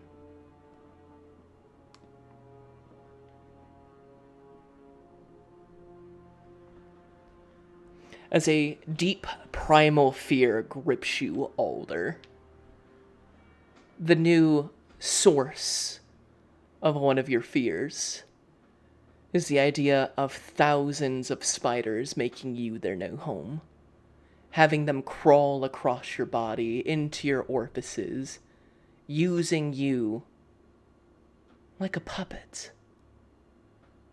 like almost as if they were puppeting you like a different source. There's a flash of green in your mind's eye. A sickening laughter that echoes outside of time and space. As those green flames take a new form, it scorches across your mind. 8 legs of green flame. And the flames that you see span across the cosmos turn into a web as your fears combine together. You have to turn yourself away from Jove as he brushes the rest of the spiders off of him. Jove, whilst a horrific experience, you and Virgil are able to shrug off this horror check.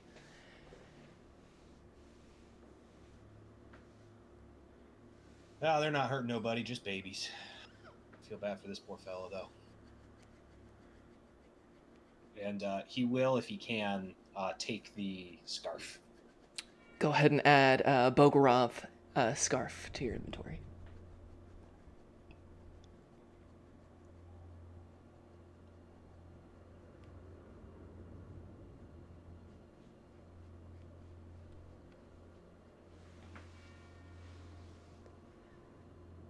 With the scarf in hand, the last moving pieces of this nest of spiders begins to grow still.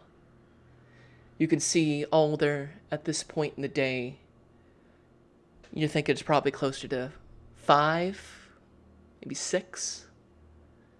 There won't be much time. I'll say with your keen mind, Alder, you feel you and your party have a choice to make. Either find some place to set up camp, or try to make it back to the Bogorovs. You're thinking it'll probably take you 2 to 3 hours. It'll be dark by the time you get there, but at the very least, you'll be back with the Vistani. Lest you have to spend a night out here in the woods. Well, if we're done with all of this here, fellas, we really should be getting back. The sun's gonna go down pretty soon. My best bet, we just make the hike for a couple hours, try to get back to the Bogorovs. Otherwise, we're camping out under the stars here in the woods again. Yeah, I don't want to be doing that. So, yeah, let's get heading back to the camp. All right, Jove, go ahead and make me a survival check as you begin leading your party back to the Bogorov's encampment. So that is a dirty 20. A dirty 20. You begin following the path that led you here. While it's almost impossible to find the tracks left by the elves as they enter into the forest, your own tracks are plain to see. And instead of trying to find something, you're simply working your way backwards in this dark forest. The temperature begins to drop rapidly.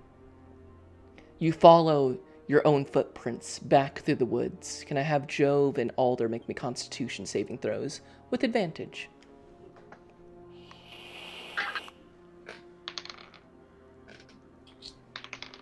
Dirty 20. 15. Both pass. You make great time on the first leg of your journey back. Go ahead, Jove, roll me that survival check again. 7. 7. As the sun sets and darkness retakes the forest, it becomes inky black dark, making traveling through this part of the forest exceptionally difficult. You travel and push through, you've lost sight of your tracks, and are now just heading in the best direction you know. Jove, can I get a Constitution saving throw from you and from Alder once more?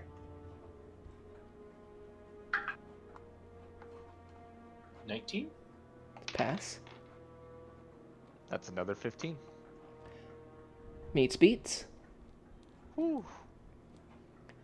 Joe, can I get that survival check? Yes, sir. 21. 21. You continue to push forward, deeper into the darkness, heading, with help from Alder and his good sense of direction, further back southwest towards the Bogorov camps. As you are traveling, the darkness on all sides. No stars ring out the sky, instead only ice-cold snow drops, that which snakes through the canopy of dead branches onto your necks, the top of your head, and your shoulders. You push through the snow, the wind kicking up, shaking these dead trees to where it feels almost like the sound of bones clinking against each other in every direction. Is there, as you push closer and closer to the Bogorov camps, you find your tracks once more, Jove, and begin following them almost religiously back. Off in the distance, a green light appears. Virgil, you're the first to see it, followed by your fellow party members. That same green-lit apparition. The green ghost of the quivering forest streaks through, heading towards the east.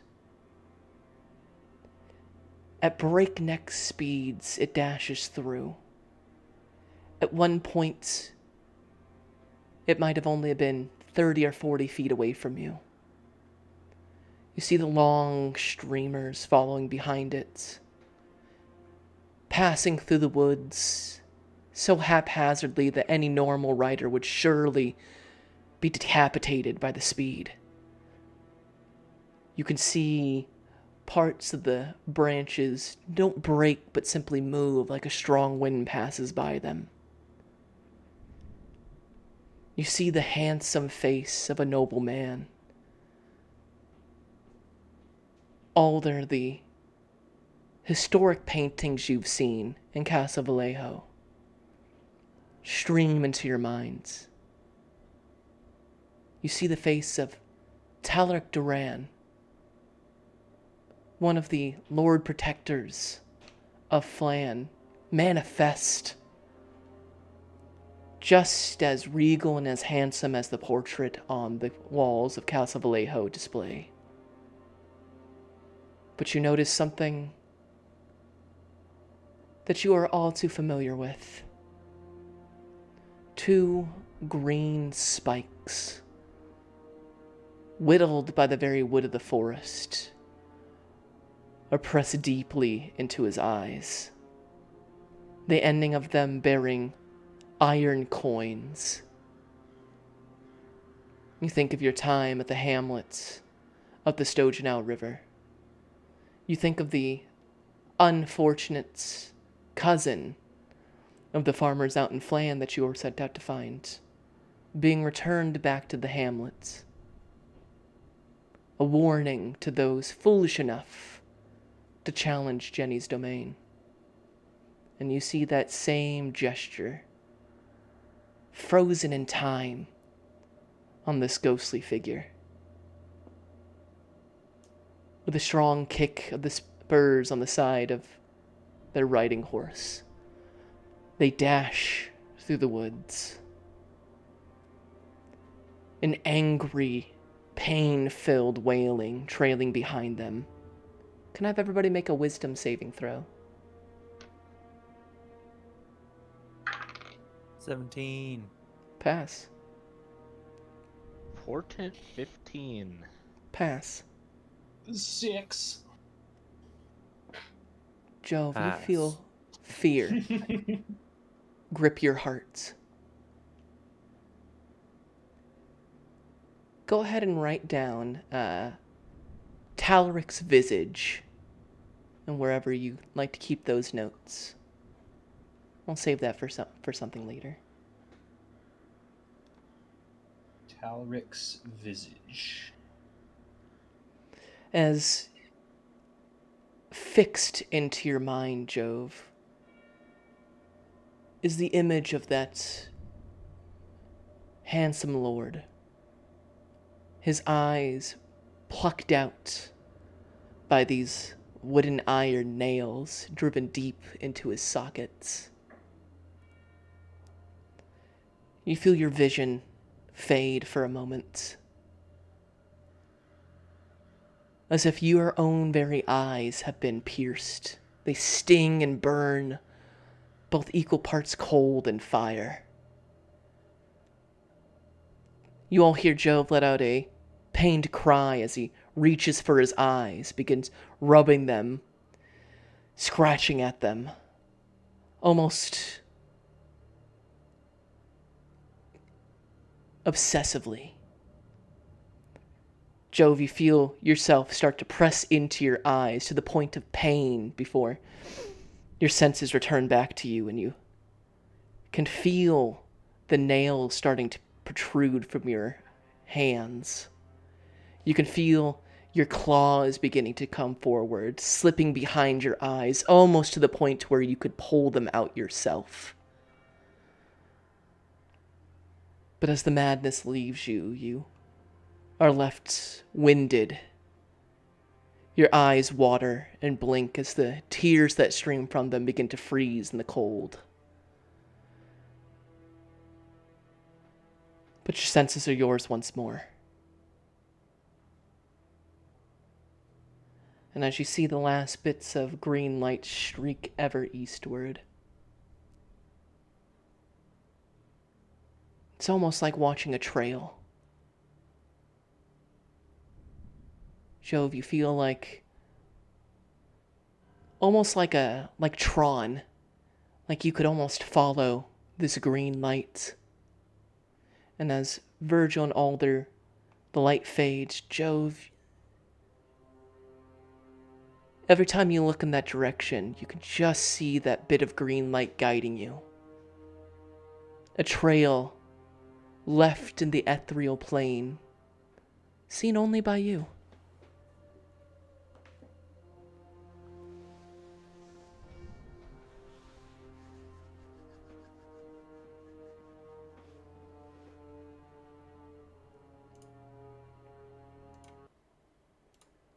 as you I continue would say forward. that Jove, like as they continue on, and his companions would see him like uh, fumbling with his pack as he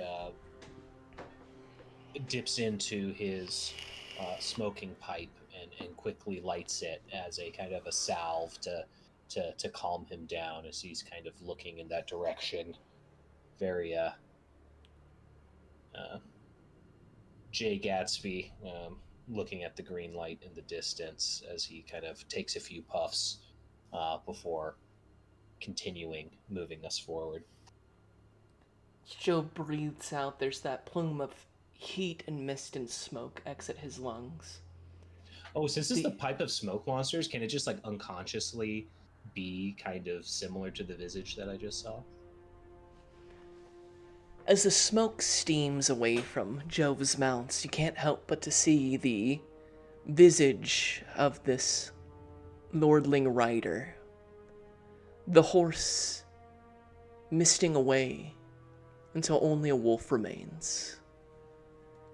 The smoke snaps at itself before losing its form.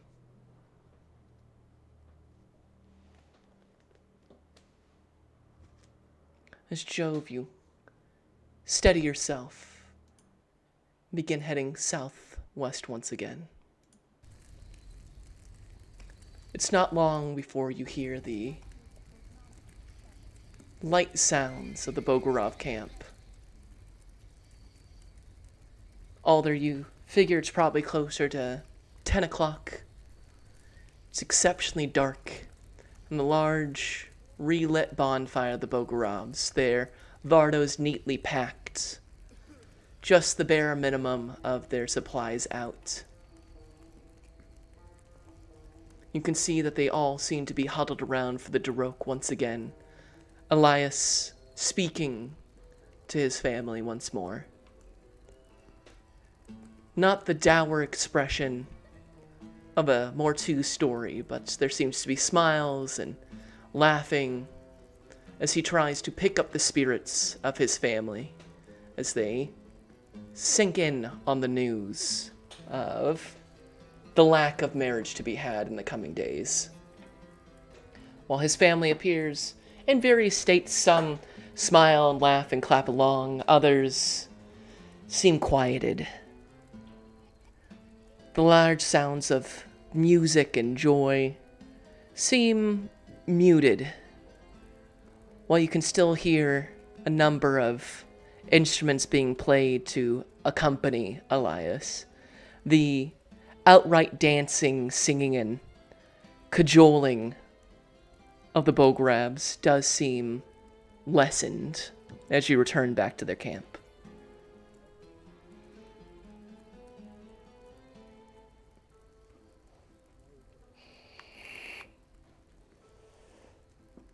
Alder, roll me a perception check. 13. 13. You see Annika sitting with some of her friends, listening to the Darok,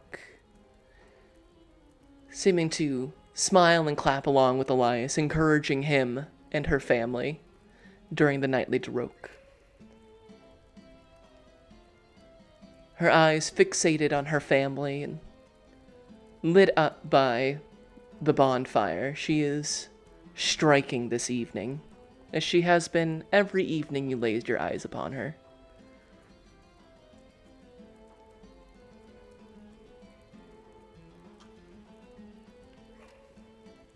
The Darok comes to a close, and you see various family members collecting dishes, packing up, putting down the last of their campfires for cooking.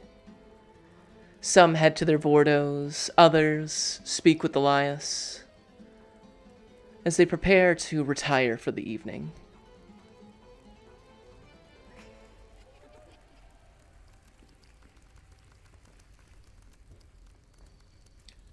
Jove would try to catch the eyes of Elias as he's kind of finishing up his leadership duties. It takes a bit, but But as you approach the camp and your presence is known, many turn to face you, eventually leading to Elias to look up from his conversations, his directions as the captain of his family, and he sees you all and once again sees you return, just the three of you once more, and takes a deep breath, nods and waves you over.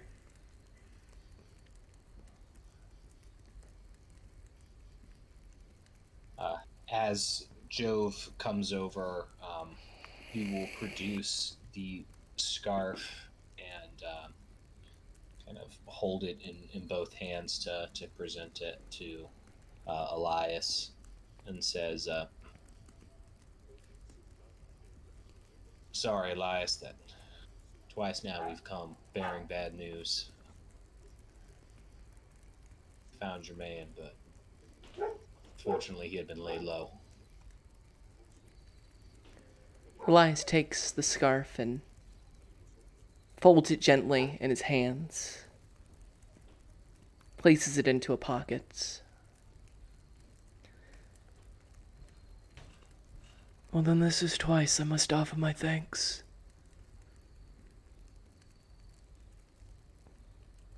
Seems that you and I are here to bring comfort, but closure. And to those wise enough to hear, that is a comfort. I'll let his immediate family know. Return this back. Tell me, what became of our man? What robbed us of a family member?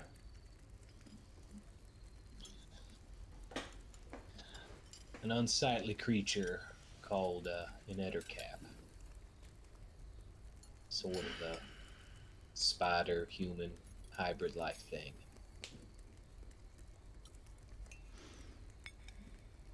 Metacap. So close to our camp. There's a reason we build these fires so large. Typically, they stay away from such things, but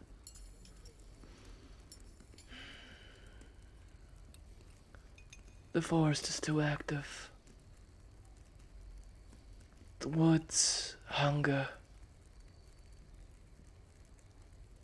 Something is stirring them.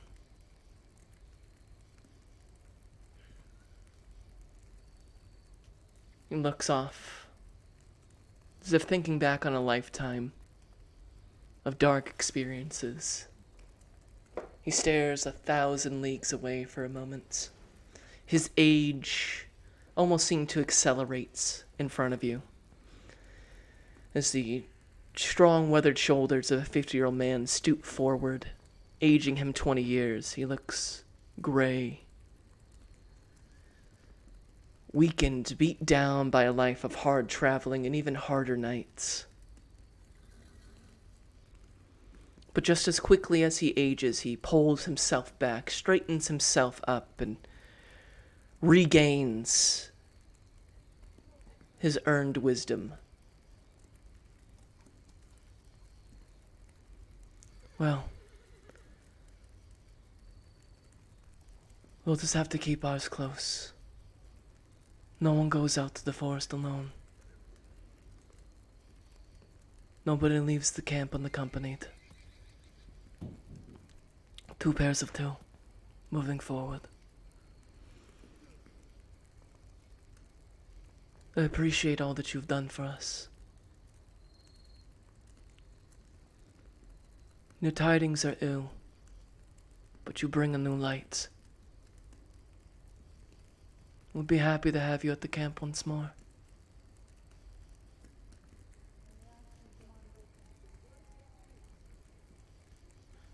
We appreciate the gesture, Elias, and we'll be happy to take you up on that one.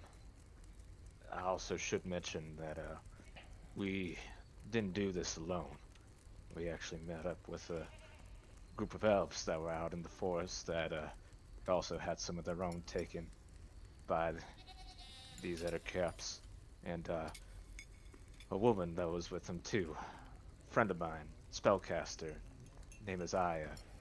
They didn't happen to come through here, did they? Elves. Out in the forest. No. Rarely do we see anyone exit to the forest, much less elves. I didn't know any called this village woods their home.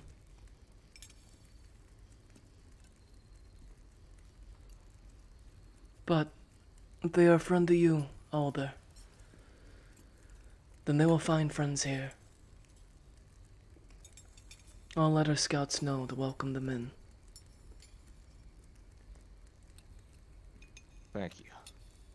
Aya seems to be in a similar situation to the rest of us, so if you see her, you have my blessing to share everything that you know about us with her, please. He nods and puts on a reassuring smile.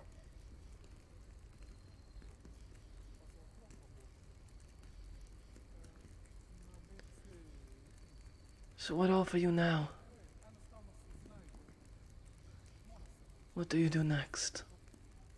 We leave to meet with the Moslaverics in the morning.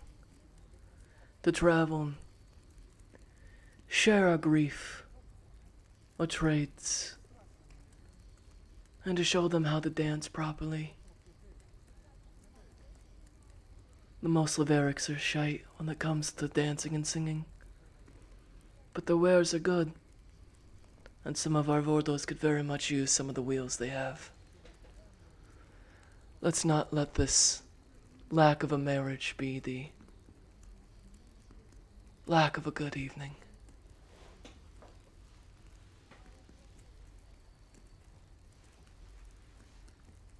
Well, similarly, I would say that we don't want all of our hard work to be for naught as well.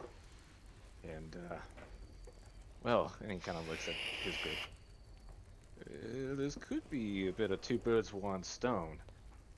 We still wish to learn more about this mist and how to get around through it. If you're still meeting up with the Moslaverics, well, I don't mean to be pushy, but we've held up our end of the bargain for both of y'all. We would appreciate any help that you can in getting us through that. And Elias nods. Then join us tomorrow. If you need knowledge from both of us and the Moslaverics, I see no reason why you shouldn't come along. So come, stay the night, rest, and together, you'll join the Moslaverics. See if you can gain from our knowledge.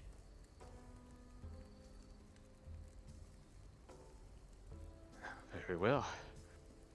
And I guess we're part of the group henceforth. Well, yeah, until the end of the celebration. But besides, with everything out there, I think it's probably best that we stick together for the time being. That's at least my vote. Elias looks at you and a very knowing and smug look that only old people gets. You know the type. Like when you bring home your girlfriend for the first time and the old people meet them, as his eyes look to Annika and then to you, Alder. Of course.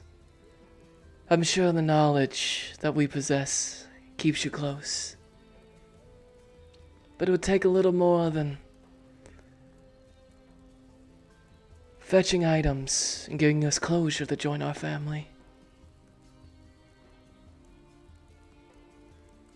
Perhaps, and he smiles even wider, perhaps there's to be marriages more. And he laughs, but I talk too much. There's probably still some of our evening meals left around. We try not to waste most of it, but it makes for good starting gravy in the morning. I'm sure you'd be most welcome in partaking in some. Although you'll want to heat it back up, it tends to freeze when not actively being cooked. Yeah, I mean, I can handle that part, I think. And he guffaws once more. It's kind of breathy. Well, until tomorrow. Welcome back, friends of the Bogorovs. And he nods his head at you, and with a warm smile, immediately replaced by a stoicism, as you see him head towards another one of the Vardos and solemnly knock upon it. The door opens and he enters in, and a wailing can be heard from within the Vardo. A deep pain and sadness. And you see a soft listing tune begins to emanate from the camp. First in one Vordo, and then another and another, till the whole camp, instead of sobbing and crying arm in arm, begins to play together. A shared tune to express themselves. And as many of the Bogorovs link themselves shoulder to shoulder, arm to arm, they sway together.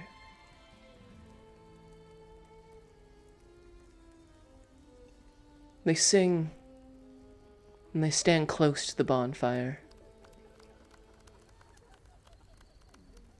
sharing, in the way they best know how, the loss of one of their family members. Virgil, you see during this kind of evening festivities as you rejoin the camp, a trio of young men. One being Donani, well, I don't know what you call someone who loses their fiancé. Not quite a widower. There's an official term, I don't know it, but one of the more unlucky members of the Bogorovs currently. You can see a hushed argument brewing between them. Donani looks angry. His eyes pour towards the west. He seems distracted as he argues with his companions. His brow furrowing more and more, his dark hair knitting together. You can see him clenching fists. The necklace that he gave Layla hanging around his neck. Eventually, he seems to get fed up and walks away from his companions. They set out a word to him, call out, Donani, Donani, come on, Donani! But he ignores him as he walks to the farthest western part of the camp. His back turned to his family, his face towards the darkness. Fists balled, he shakes not from cold, but from anger.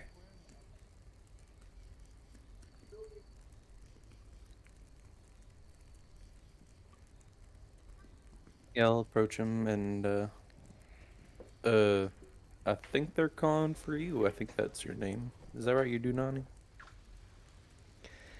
Yeah, I'm Donani. Ignore them. What do they know? Well, I mean, you certainly seem to be doing enough ignoring for the both of us. Yeah, well, And I don't need to ignore them. They're not calling my name. I don't think they give two shits about who I am. well, they should stop giving two shits about me too. Why's that?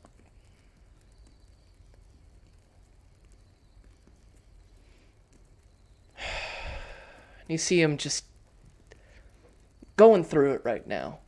Anger and sadness and despair wash over him as clear as a newborn drowning in a riverbed. It's not fair. All of it's not fair. Meet the most amazing woman I've ever met. Falls victim to the pinings of a mortal. Only left this necklace. You feel the rage seethe up in his voice at the mention of a mortal.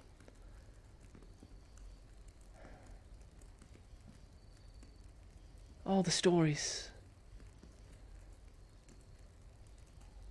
Love lost. They make it sound so romantic, but shit.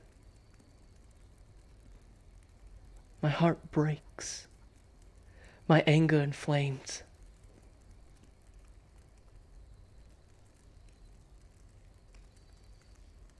What do they know about losing who you love most? Happy and with their partners, and I didn't even get to see you. Just brought back my necklace.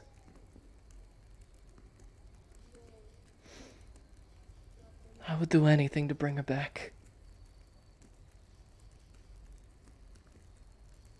To have her in my arms once more.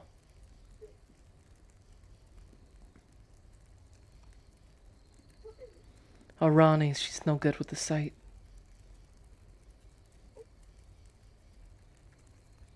The stories say that with those willing, those brave enough, could find the magic to bring back who they loved most. And I know what's out there. And if I'm brave enough, if I have the courage, the strength, he looks off. I'll bring her back. Our love isn't the love of ravens. It's the love of the seasons. And it will always come back. I know it. And Virgil, go ahead and give me an insight as he stares off into this darkness, not turning to face you, body shaking, 18. eyes glossing over. And as you read this, you see an obsession beginning to brew in this young man. A madness that only love can bring upon someone.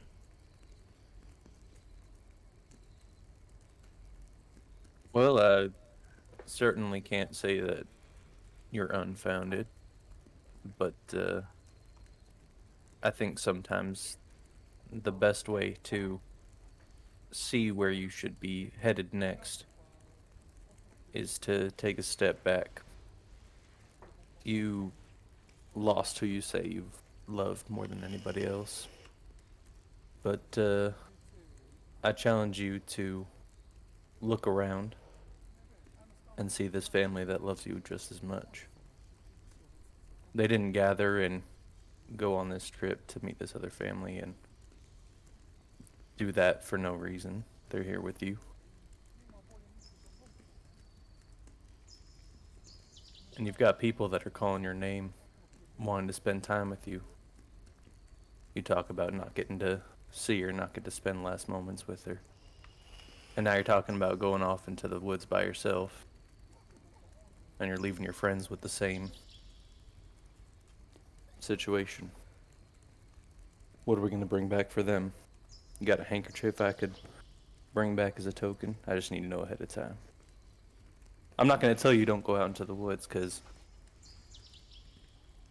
I know when something like that happens, you make up your mind, and sometimes you just got to stick to your gut, and this is what your gut's saying. But what I am saying is if you do go out in those woods, something tells me I'm going to need something to bring back to these folk. Virgil, you tell me.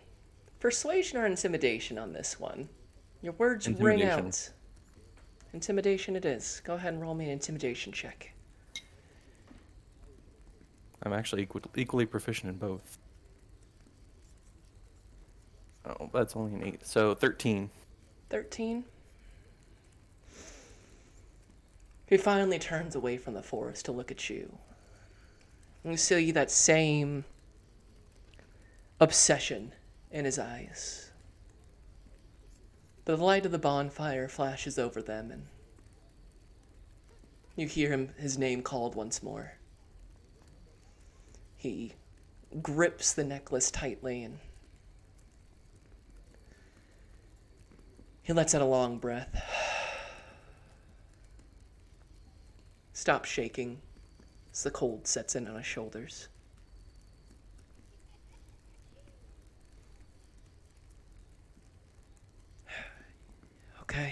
Okay. I guess it would be stupid to go out alone right now.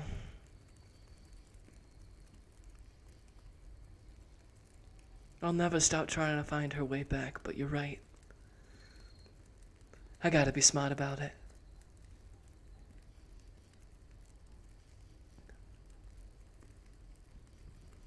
Thanks.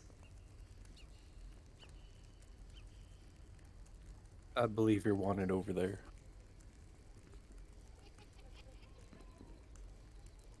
And he looks over and, as if finally hearing it for the first time, sees his friends calling to him, and he looks back to you, Virgil.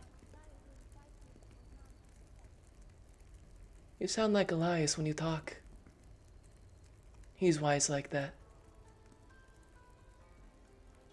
And he goes to join his companions, and they put arms around his shoulders, and he begrudgingly accepts, shoves one off, and they come clasped back together, real stand by me moments.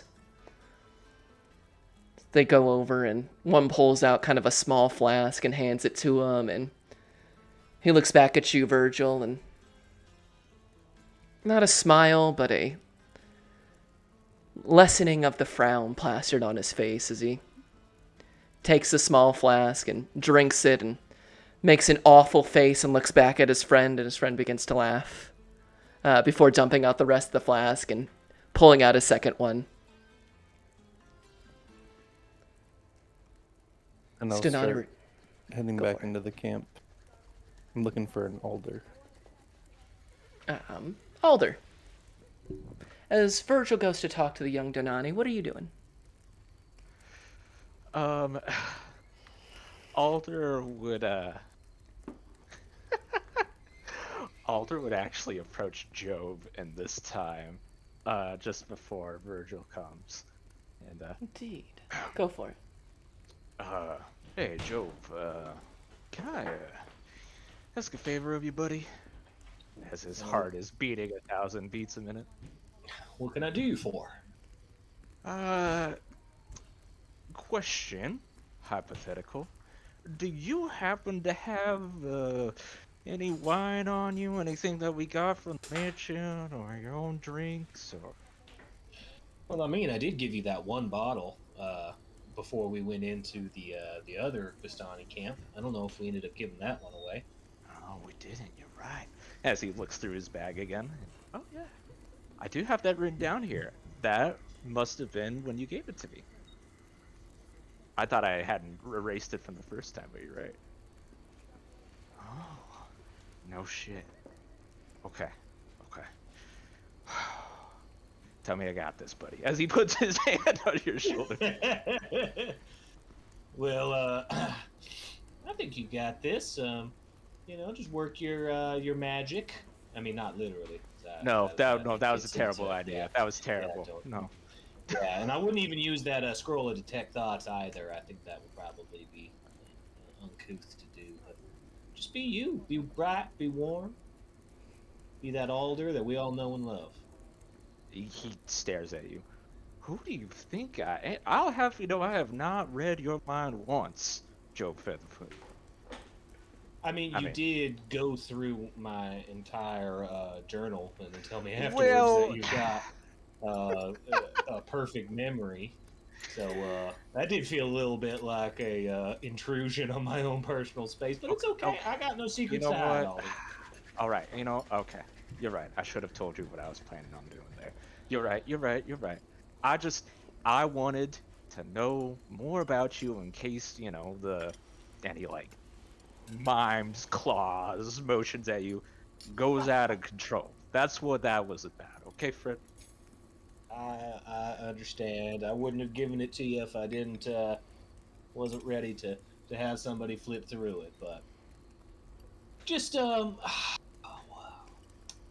just be sure that well, when you're getting your flirt on and doing everything, that well, just don't ruin a good thing that we got going here, okay? You think I'm about to invite her along on our journeys? No, I'm thinking of you being a little heartbreaker and making us leave this little merry troop of Vistani. So Yeah, and unless you're ready yeah. to get married and enjoy that life, just keep your wits about you, and also for the sake of the girl, don't make her promises you can't keep. You see almost like a brief concern in his eyes with that as he then kind of like takes a breath and he's like, okay, yeah. You're right. No promises. No promises. Okay, okay, okay. I think I'm ready. I think I'm ready. Oh, and I don't know how much control over this you have, but I think you still got that like charcoal visage on you. You look a little too ready for action. Do you still have mage armor up? He would indeed. That's You just look a little rough around the edges, and I'm just saying if you want to soften your look when you're going and talking to your lady friend, it might be good. Unless you expecting a tussle, a little bit of a contest of wills, but I won't tell. yeah. Thank you. It's hard to keep track of that sometimes as we're going along the day. And he lets down and lets stops stops his concentration, his focus on the mage armor as that comes down. And you can't help but notice that his skin color is just a little bit brighter than it normally would be. For someone like Jove, you immediately notice. Well, quit wasting this beautiful night on me and go get chatting with that fine young lady over there. Yeah. And he holds the bottle in one hand and starts fixing his hair with the other as he's walking away. And I imagine this is now when he would bump into Virgil. Well, and on your way, as soon as you like turn around, Jove just with a meaty open hand smacks you right on the ass. Says, "Go get him, sport." Jove, roll me a performance check. That's enough. I'm gonna die, dude. Yeah. Butt Blaster 9000 coming in. Dude, for real. The crispest of ass slaps. You dap Hey, up slip Alder's ass. sheep. A slip ass. With a dap that would make even the hardest criminal go, damn. You dap up that ass. Uh-oh. Alder, you feel inspired. I will say your next persuasion check is made with advantage. Fuck yes. Wow, yes, let's go. With a slap on the ass, you've got Job's advice, you cleaned up, he got you that words of encouragement, a bottle of wine in the hand, you gather your courage and begin to go for it. Yeah, he also absolutely is using prestidigitation right now to just clean up every bit of webs right now. Just off. The cleanest your magic can possibly make you, the reddish your cheeks have been both in front and back. You begin heading towards Annika as a heavy hand claps you on the shoulder. As Virgil, you go over to Alder. Hey, this is purely hypothetical, only in the sense that I intend for it to be a real thing at some point. How long would it take you to transcribe this, knowing that you are completely flustered and just trying to trying to fuck with you? He holds up the bestiary. He looks over it and squints at it so that he can visibly see everything. He's like, I mean, probably like a day or two. Do you need something like right now, or? Not right now. I just need to kind of figure out if it's something that I could, what's the word when you hire somebody to do something like that? A scribe, Scribe. But like yes. I'm talking about when you hire someone to do like a piece of artwork or transcription, it's this is actually, Michael, I was thinking of the word commission? earlier, but in this Yeah, it's like usually like no, it's like when historian? when you hire an artist to make a painting A of like a commission. specific Commission. commission. Yes. I was just wondering if it was a possible thing for me to commission you to do something like that. I don't know if you do full books. I see you writing down scrolls and whatnot. It's certainly within my capabilities. So that's a yes I would then. say. All right, I'll get you the materials. You just tell me how much you need. Well, I mean, it depends on. I mean, is this like, is there arcana involved with this? Is it? I need just you a book? to take this book and make a book. That is this book, but not this book. Well, if it's a spell book, it's gonna get expensive. It's not. If it's No, just, it's just a bestiary. You've seen it. I've shown you already. Oh, I mean, give me enough time. I could do that. That's easy. Okay. What materials do you need? Do you need like 1 page per page of this book? He puts a hand on your forearm. He's like, Virgil, I would absolutely love to go over all the specifics. And I can't believe you're actually taking a real interest in reading. Man, I shouldn't pass it up too. You really want to get into that.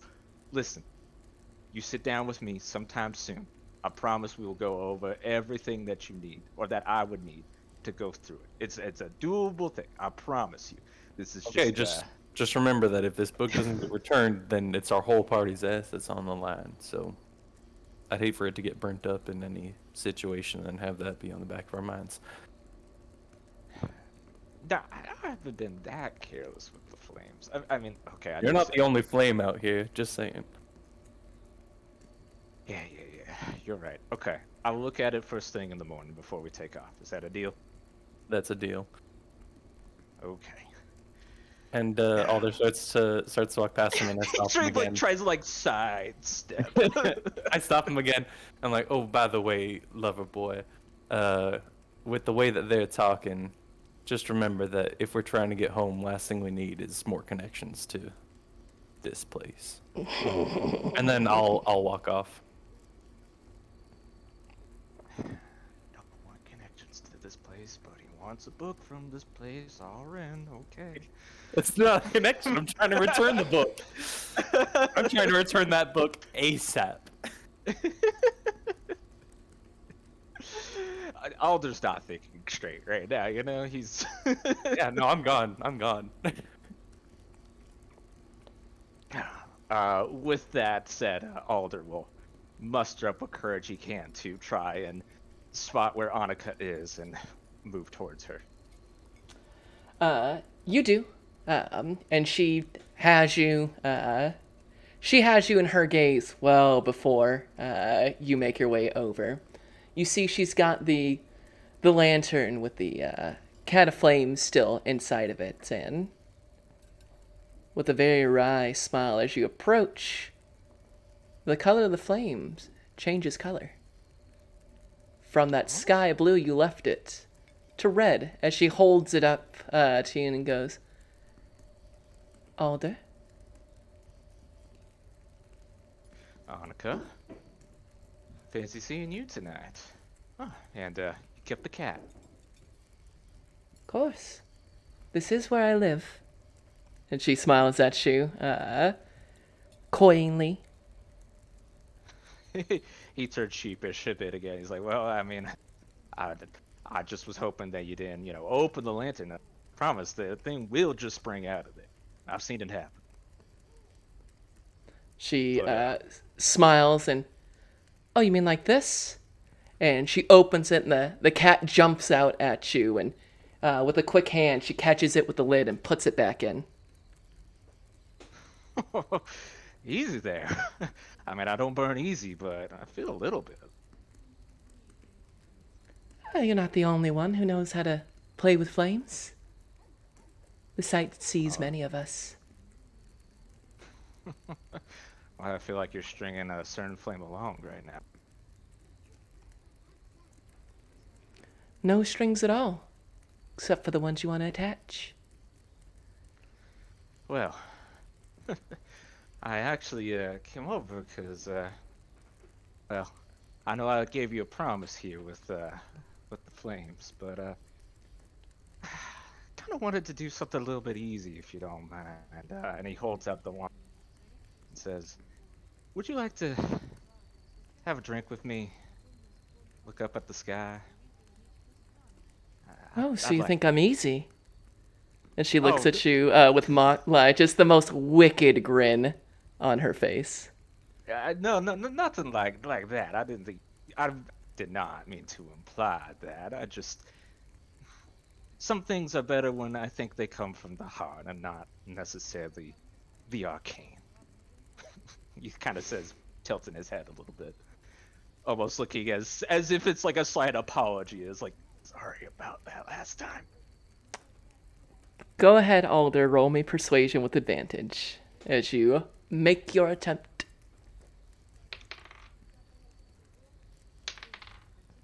That's a 17. 17. Oh no, we use the amethyst die for this one.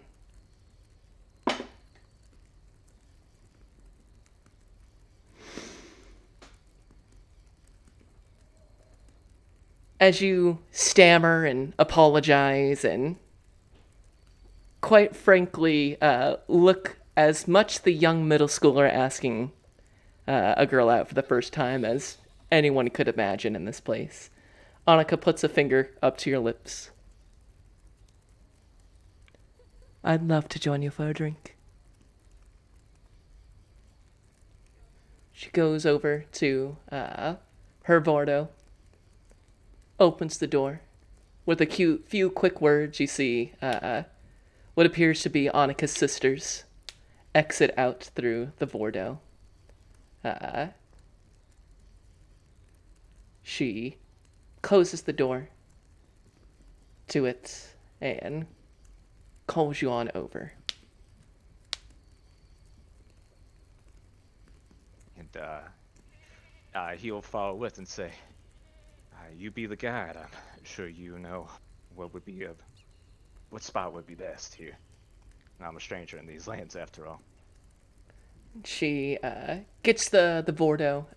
It's already packed up, ready to go, with her sisters out and about, and they quickly run over to her. And you hear giggles, and the two of them look over at you, and then back to Annika, and they whispered some words back to her. You get that feeling, when your girlfriend starts talking to the other girls, they're all looking at you, and you're like, oh my god. You feel that sit heavy in your chest all there. You are, in no uncertain terms, literally steaming right now in the cold winter night. He's remembering what he was told with Jove, and so instead of trying to avert the gaze and look down whenever the sisters and all are looking over at him, he's looking just above. He's looking like he's trying to look above into the skyline, Putting on your strongest T pose, Annika's sisters quickly go and fetch some of the animals, like the horses that they have, and hitch it up to the Vordo. And it's not long before she tells you to join her at the kind of the front to take a seat beside her. Her Vordo all packed up and ready to go. And he does. He takes a seat right by her and goes to uncork the bottle and says, "Do you have any glasses on you, or are we just drinking from the bottle tonight? Didn't think to pack that part." Why waste the glasses? And she snaps the reins, and she kind of leads you out away from the camp, not so far as if you can't see the light of the bonfire, but away from the rest of her family. There's a small clearing where she sets up. It is difficult to see the stars out here, Alder, but the light of your lamp, cast for her amusements, provides more than enough light for the two of you to spend an evening together. Wine is drank. A time is had. Alder, roll me a Constitution saving throw.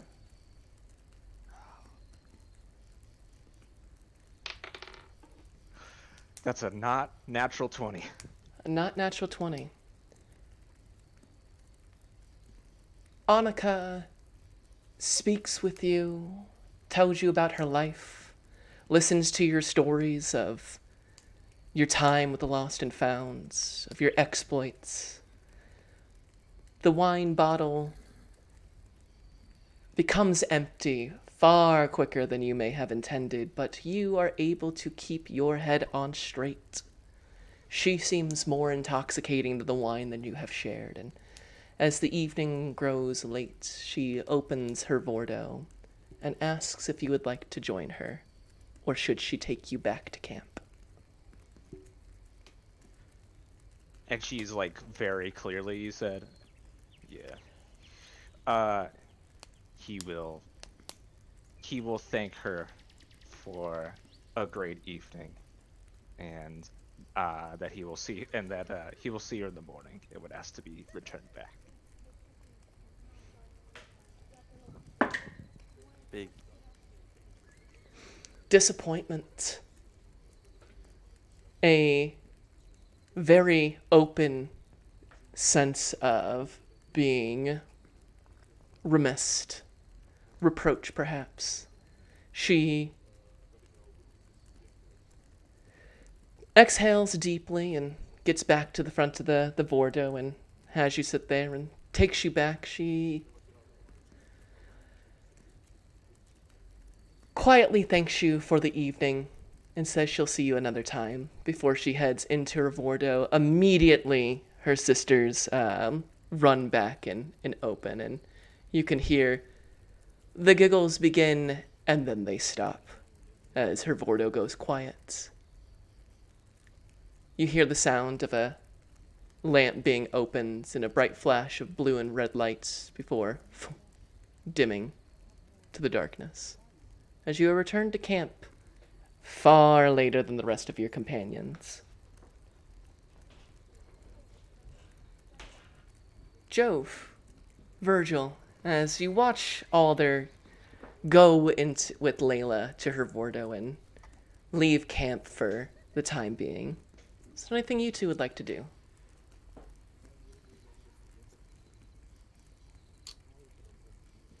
I know that the other camp of Vistani, like the main woman we were talking to, Tyrese of the Moslaverics? yes, she had like a role within the troop, right, as kind of a seer or something like that. Is there a similar person in our camp we're in now? She is known as Arani, the leader of the spiritual side of the family, and those typically strongest with the sights. There is a Rani of this camp. Her name is Seriana. She is the wife of Elias. Is there any way he can get an audience with her? Um, yes, I will say. You ask around, and she is an older woman, probably around the same age as Elias. Has the same kind of blue scarves on instead of like a like a bard's weatherwear, like road wear for the day. Think very much like less fancy Asterian clothes on Elias.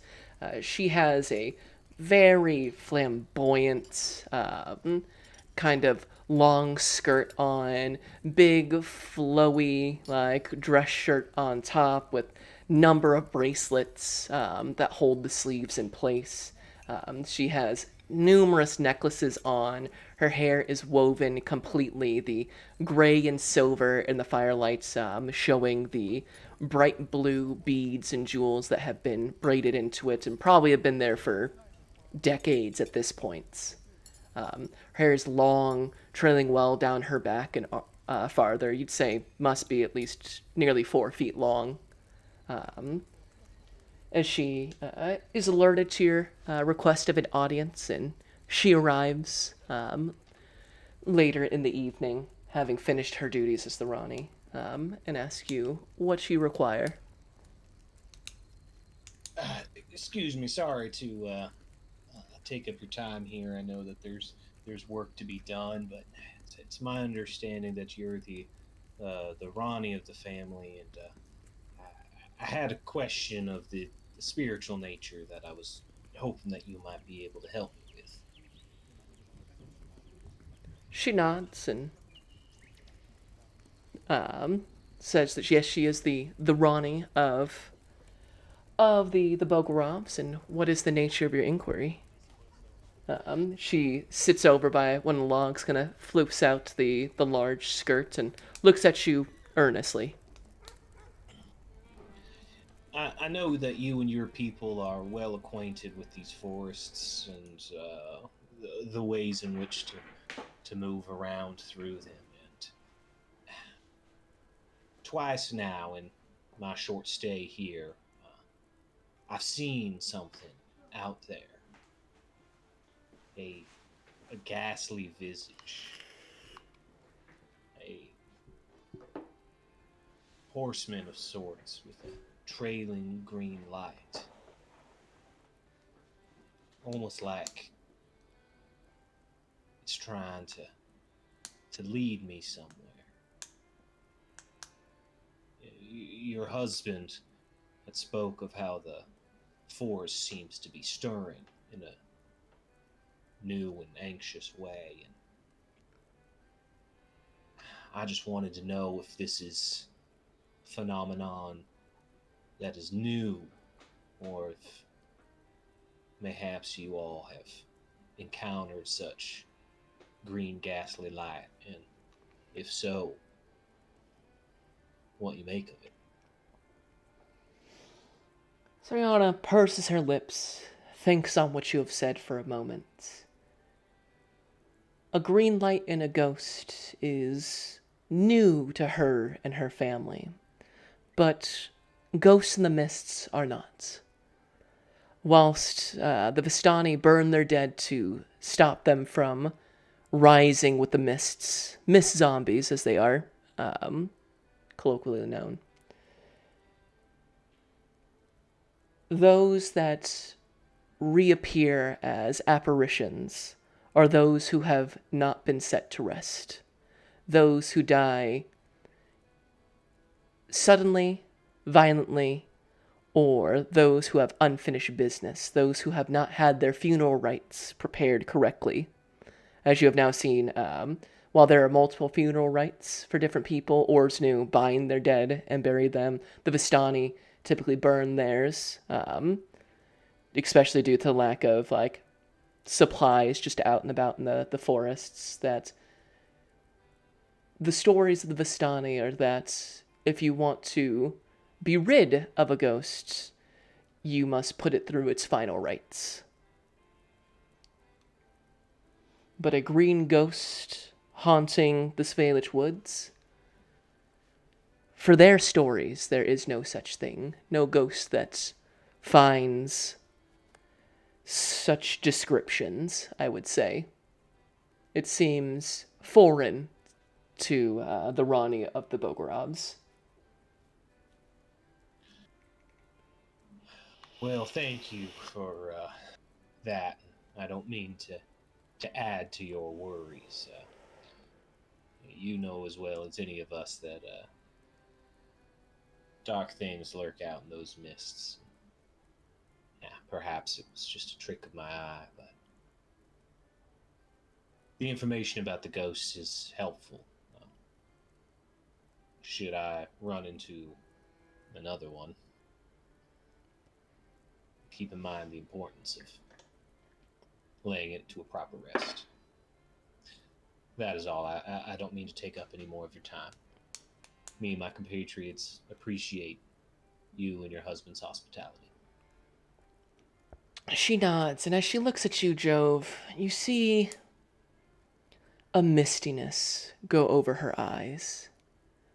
Similar to the same look that Sybil Rasia had when she walked you through your seance. The same misty look that's even more akin to Tyresa as she consults her crystal ball. As she looks at you up and down, taking your hands as a thanks. A certain recognition dawns on her. It's as if she's viewing past the mask that is your physical halfling form and looking deep into you. And with a word of caution, she gives a reminder of sorts to you, Jove, with the simple words, "There is always darkness in the mists, but the most dangerous darkness is that which lurks within our hearts." And she taps you right in the shoulder where you were once bitten. There is a coldness to her touch that steadies your mind, Jove, focuses you. She doesn't look afraid, only concerned. Like a grandmother to a grandchild.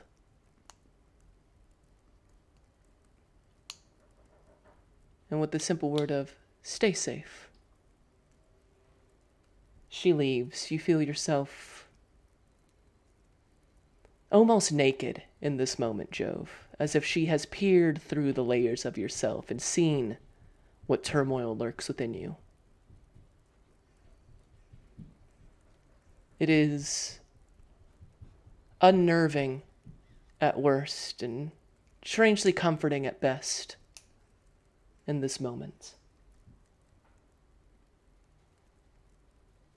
You're not sure what to think of those words as she leaves you, the long skirt trailing behind her, the long gray hair lifting in the cold winds.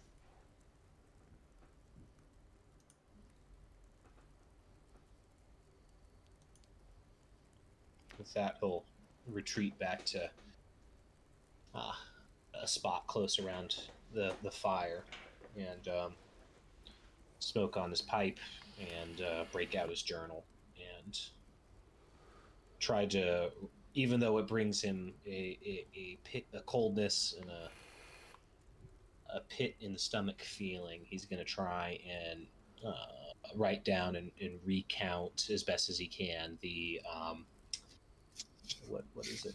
Talric's visage that he experienced earlier in the day, just to record and capture that. Jove, as you are recording, go ahead and roll me a sleight of hand check. As you journal on the day's entry. That's only a 9. A 9.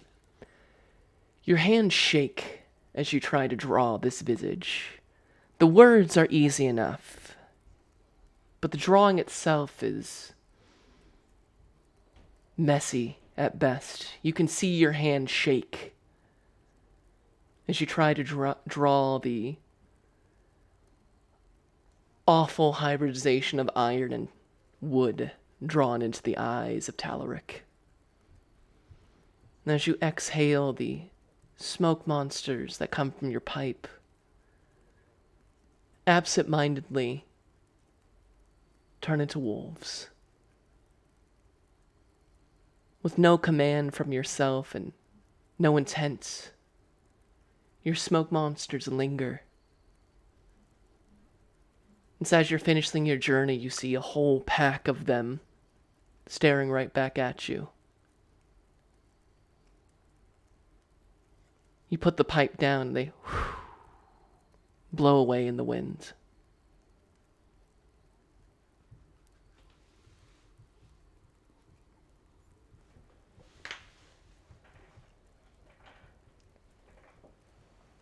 With that, you all bunker down for the evening. Virgil, asleep. Oh, go for it.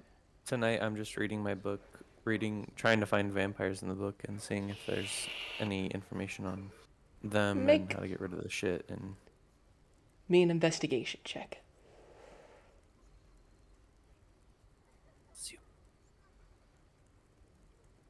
0. 0.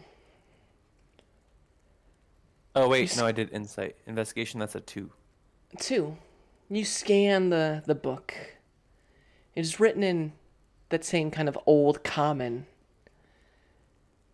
You search and look for something that pertains to you, for the creature that attacked you. And after reading the book, trying to find something through the first couple pages, you feel sleep grow heavy on you, and the old common feels heavy on your minds. You make it through probably the first fifth of the book or so and don't seem to find anything pertaining to the creature that you fought. Perhaps another night will provide more information.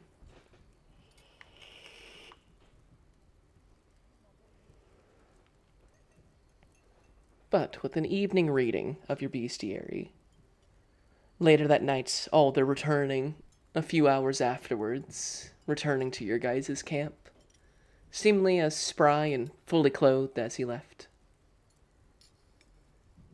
A small murmur of excitement in the camp, followed by perhaps disappointment.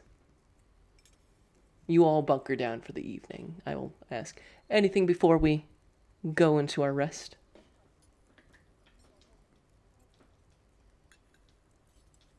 I'll take that as a no. Virgil, as sleep embraces you once more, you lie cold and still. Darkness on all sides. Your body frozen in place.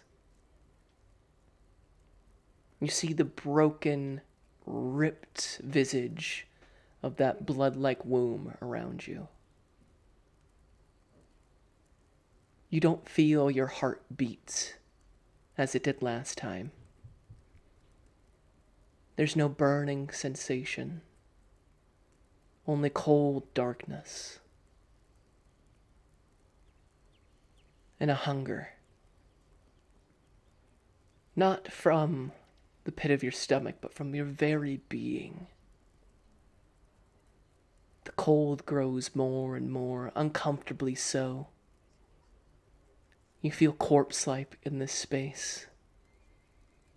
The colors bleed out from around you.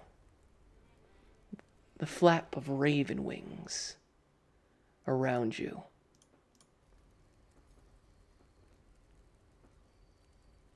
And there is a singular thud, thud that emanates from your chest. Thud, thud. Thud, thud. 3 distinct beats. And you feel yourself grow cold once more.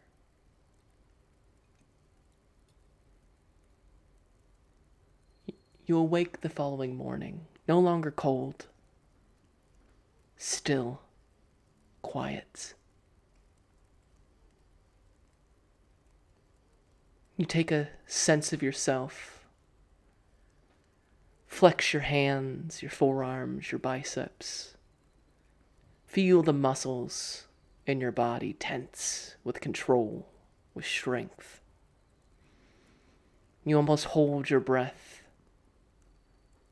But instead of hearing your heart rate increase, you hear only silence in your own body. There's strength and speed. You feel strong, unbothered by the cold of the morning, as the sun dimly pushes the gray light back onto the world. But the strong beat of your heart is absent. Alder, as you embrace sleep, you return to that empty expanse outside of time, outside of space, where the stars are merely pinpricks of light. You see that green flame return,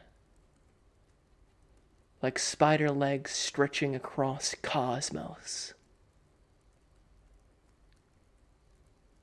drawing closer, trying to surround you.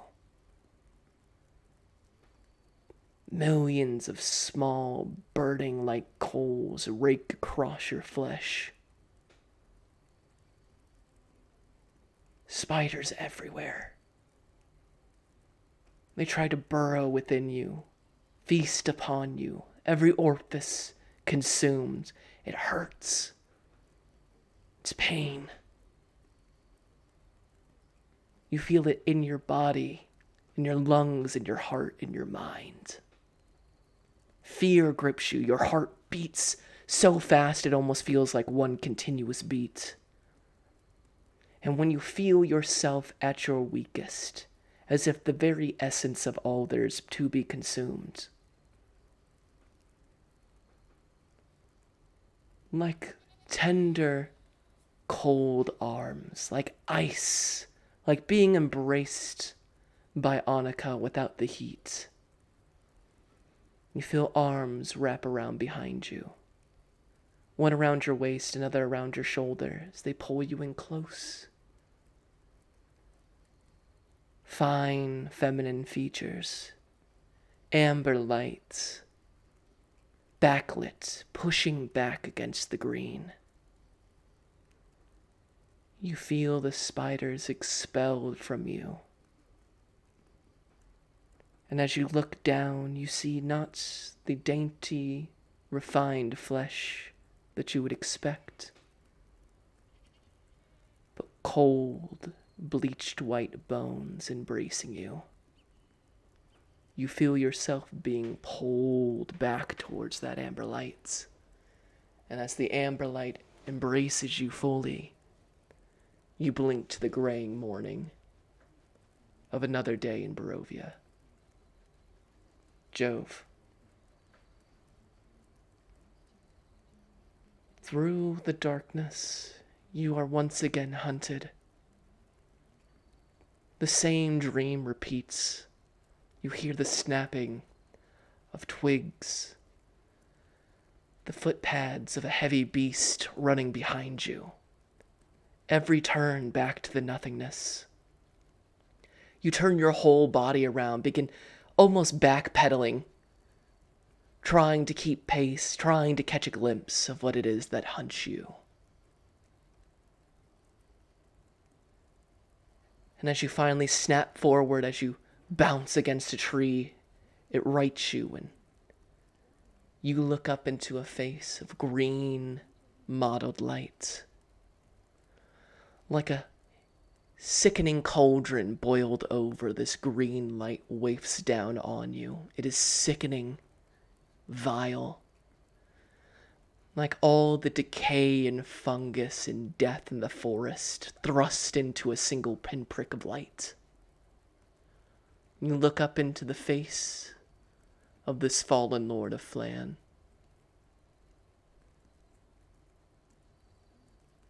And you see the same plucked out eyes replaced with that hybrid of wood and iron pushed deep into the eyes.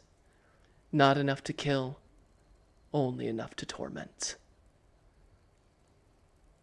You see the streamers that fall behind this lord are not streamers at all, but his own intestines pulled out completely. They hang behind him, trailing on the ground, floating behind him. Not enough to kill, only enough to suffer. And as the figure reaches down towards you, Jove, the mouth moves to say something. You can't hear it as the fingers grasp around your neck and you are pulled up. Closer and closer. Until with a whisper that breaks into a wail, into a scream. Look what she's done to me. And as the wail rips into your mind, the fear gripping your heart, your eyes open to the gray light of the morning. You look around and to the west, even in this graying light, you see a green trail,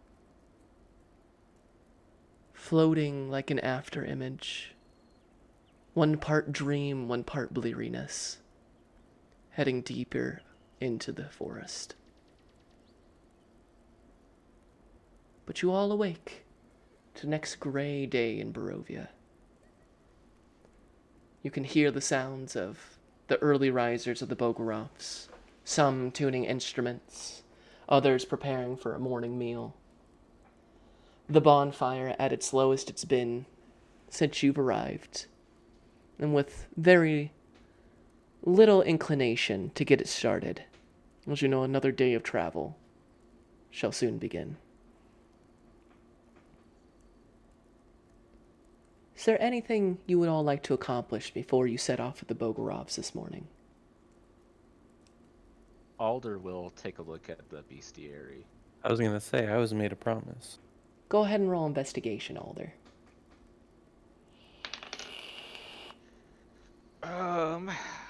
It's nearly max.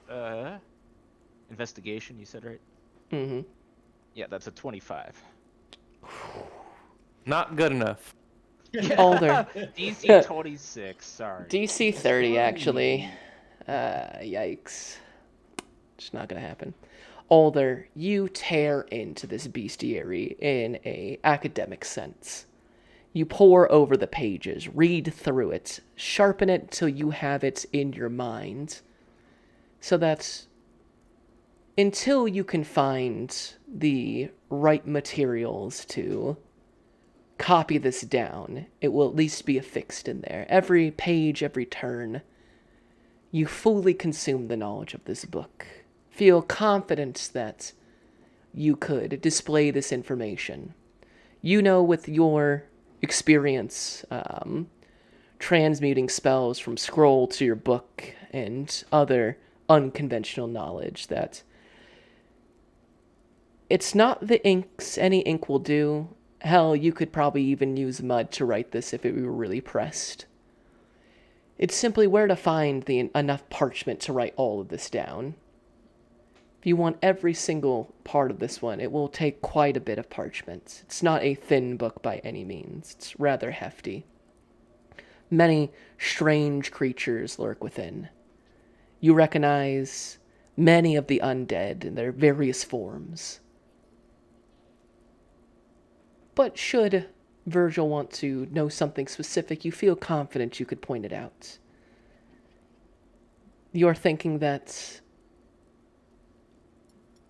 in the Moon Sea, to copy this many pages is more of a tedious job than an expensive one.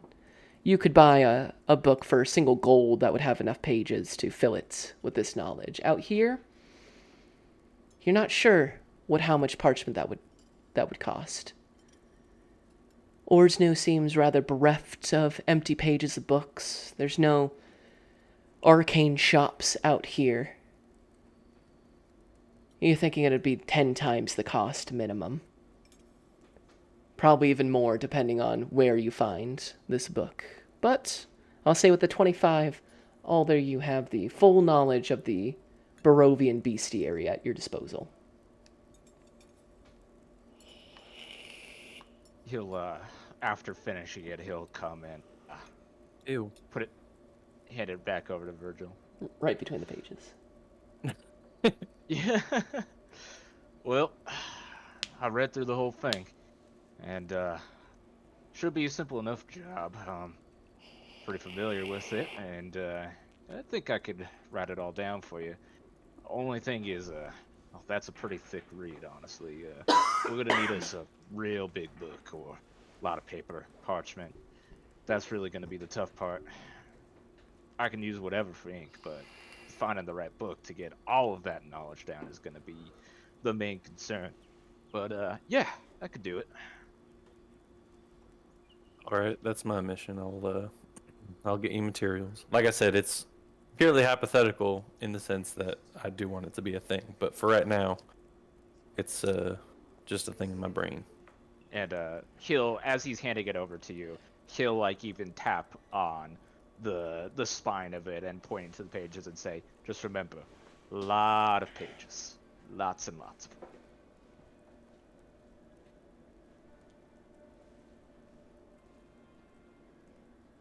With the knowledge of the bestiary affixed to your mind, the Bogorovs continue to prepare for the journey ahead. Breakfast is served using last night's kind of gumbo, if you will, as kind of like a morning gravy. Jove and Alder, roll me Constitution saving throws. Will do. It's a 19. Constitution is a 24. The morning meal is exceptionally spiced, as if all the heaviest pieces of the evening's meal have all concentrated. Luckily, with your various levels of constitution, you're able to withstand the spice. Jove, you noticing that this seems to be extra spicy. Alder, it's the perfect spice level for you. Virgil, as you are consuming this, you feel it hit your guts. You feel the warmth spread there from your stomach outwards. But it seems bland, seemingly flavorless. What used to make you almost sweat in the snow now could be as bland as oatmeal. No salt, no sugar, no spices. It's more of the texture and the heat that you recognize rather than the flavor of the food. Like eating with your nose completely stuffed up. It feels almost devoid of flavor.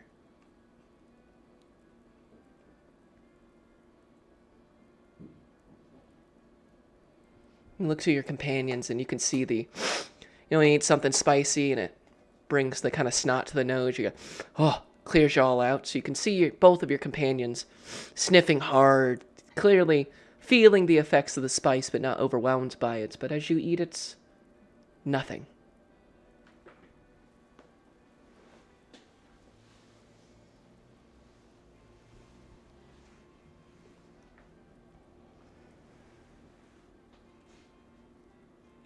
I don't draw any attention to it.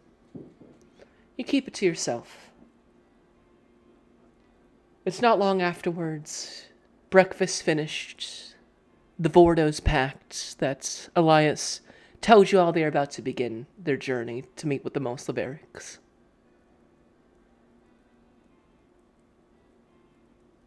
Is everyone prepared for their journey forward?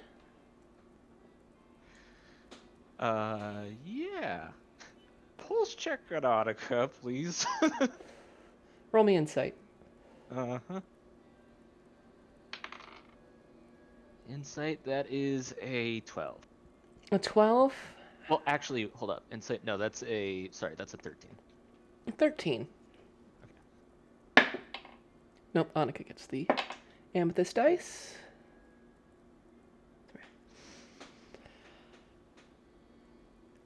Alder, the pulse check is awkward, to say the least. She seems incredibly disappointed by the conclusion of the evening before. Her sisters seem to almost place themselves between you two. As she finishes her morning, she looks over at you, and the few glances you can steal away, she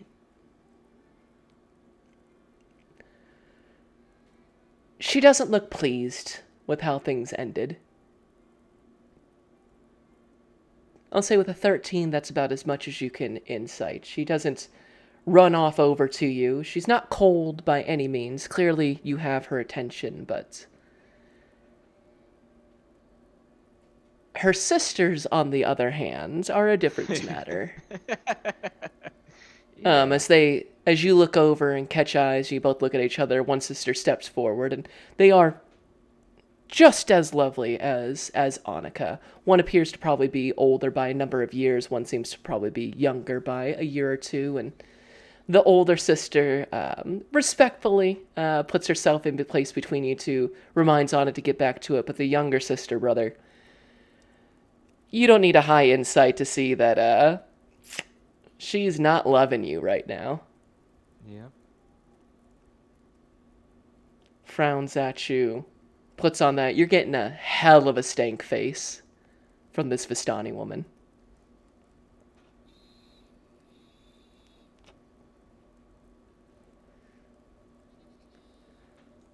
But as you settle in for that level of awkwardness, Can I get The a Bogle- pulse check on Poopsie or whatever the dude's name was?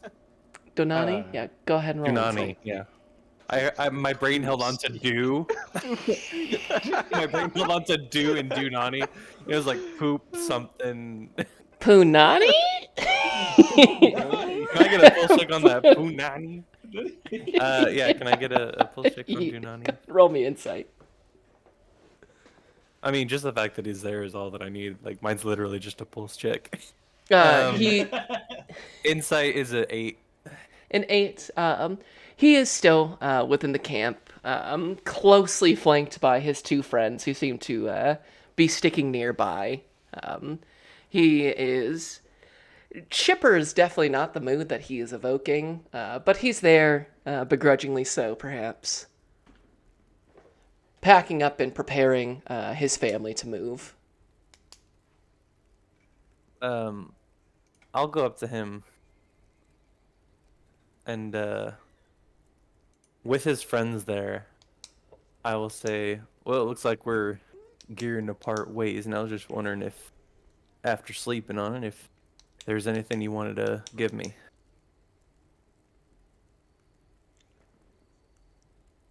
He looks up at you, and it's a combination of startled, childish rebuff, embarrassed probably a little bit, and knowing all at the same time. And no, I'm good. Fine. Thanks for talking. We gotta put the things together. Come on.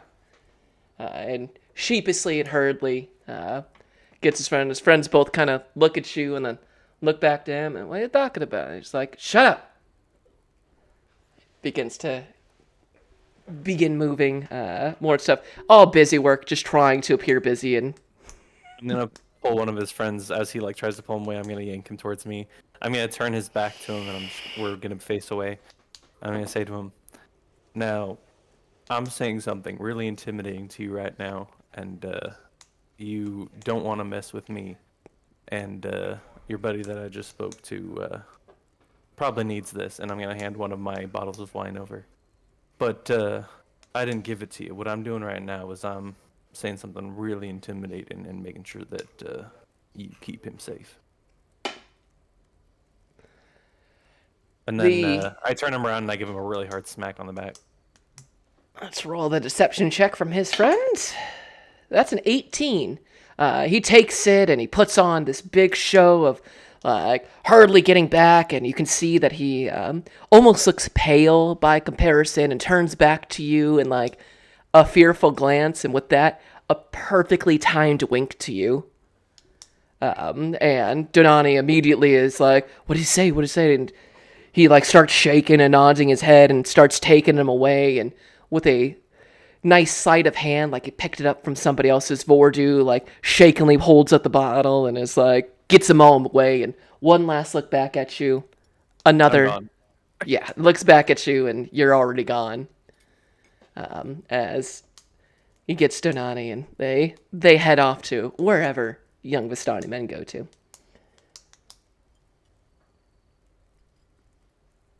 With that, the Bogorovs begin their journey to meet with the Moslaveriks. Heading in the same direction that you all once took, Jove, you can't help but see a parallel between your journey and the Green Lights. You watch Vistani and their Vardo travel through it, brush up against it, follow it in some places, seemingly unaware. And as you all travel through, you find that the Bogorovs are not quiet as they travel through the mists. They sing and they dance. And at first you think it's just the happy-go-lucky Bogorov family.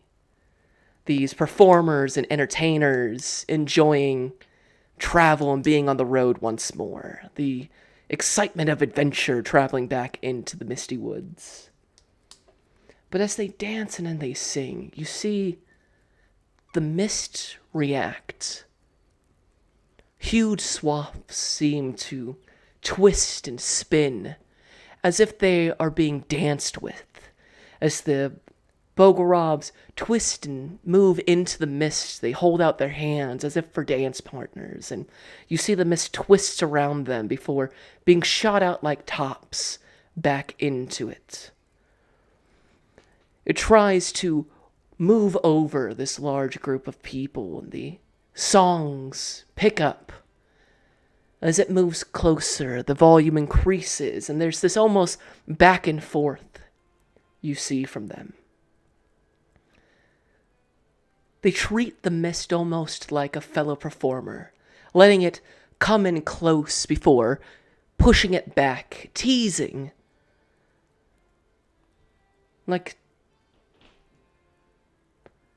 Almost like two lovers, twisting and turning, yet keeping just enough distance between the two.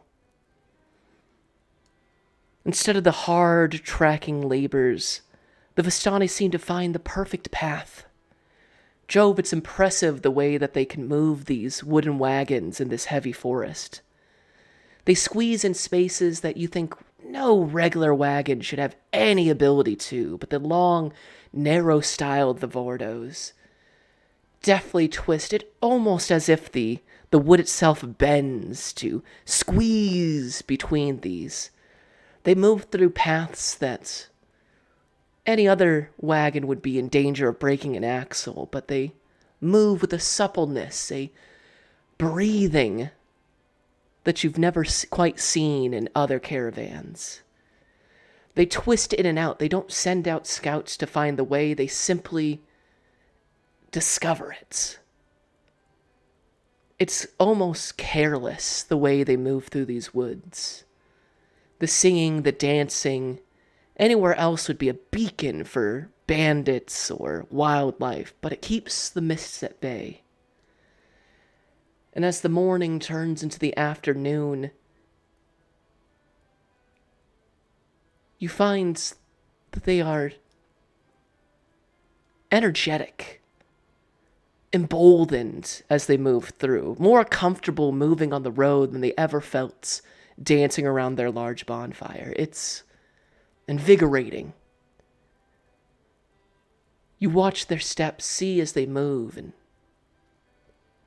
Jove, as you look back on your trail, you expect to see large wagon wheels and trails following behind them. A troop this large moving through the forest should be an easy mark to follow, but the Vistani leave no trace. Their wagons don't break branches off of trees. They leave no tracks in the snow. You hang back just for a moment, and were you not following them with your eyes right now, Jove, you feel certain that you would lose their tracks in these woods in a heartbeat. You rush to catch back up, and as you do, you can see the mist fall in line behind you, trailing you. You blink and there's that little bit of dreamlike stance that follows you.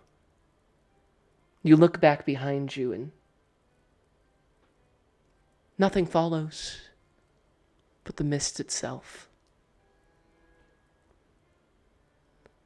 The mid-afternoon arrives, Alder, you know that it's probably around 1 o'clock. Perfect time to settle in for some lunch. As you see the Moslaverics, their camp set up, the gazebo taken down. You can see its lays in neat pieces, ready to be refurbished into other projects. There's a loud kind of trumpeting sound that comes from the Moslaverics as they announce their arrival, or the Bogorovs as they announce their arrival. The Moslaverics stream out. You see Tyresa leads with an older man at her side. He walks stiffly, his shoulders strong and powerful from many years of crafting and laboring. His whole body bears light crisscross patterns of hundreds, if not thousands, of cuts and puncture wounds. He's bald, freshly shaven. He has a strong beard that still has bits of black at the tips of it, but has gone completely gray. Elias and Seriana approach forward. The captain, the Ronnies of the two families, greet each other, bow politely. They shake, kiss each other on the cheeks, embrace. And as the Bogorovs step forward towards the Moslaverics step forward towards the Bogorovs, their leaders pushing past until they enter each other's camps, and every family member greets themselves to the captain, the Ronnies. It is a long process where every member is individually greeted. Names are exchanged. Old friends reunite. Rivals see each other once more. There is respect, tension, laughter, as these two families intermingle.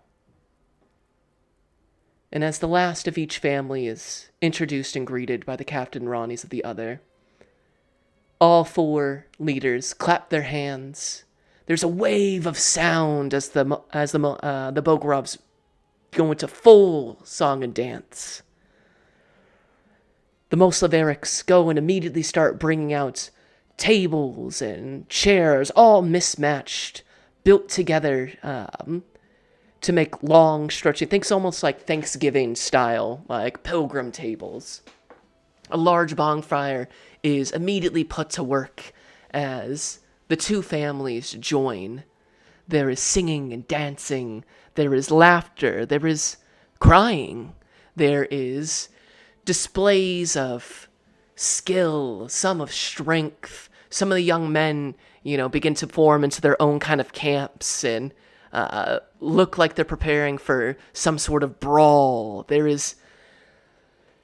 It's very easy to see the two families, the Bogorovs in their bright, colorful clothing, the Moslaveriks in their functional, dour clothing, all mix in together like oil and water, but all part of the same cup.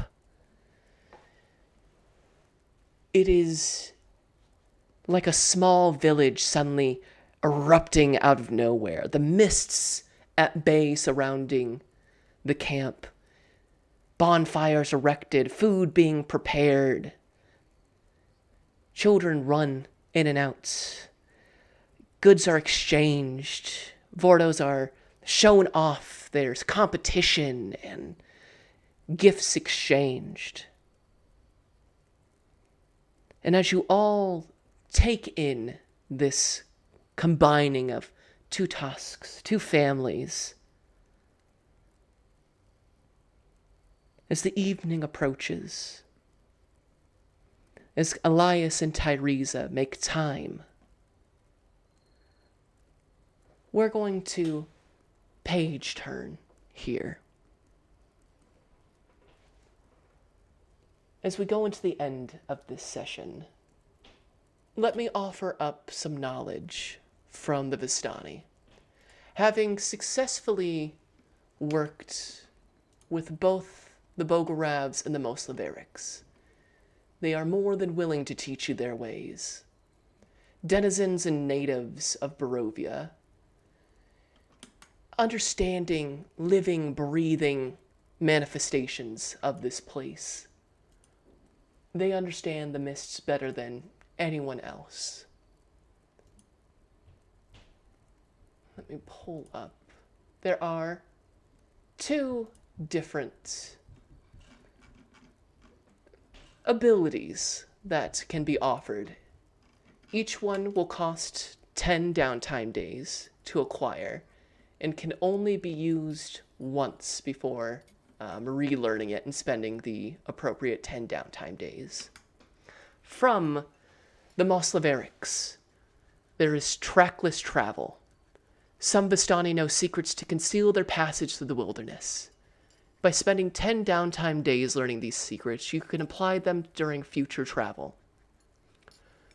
For one day you choose in the future, each creature you choose within 30 feet of you, including yourself, cannot be tracked except by magical means. You leave behind no tracks nor traces of your passage. Remove this once you have used it. It requires another 10 downtime days to learn.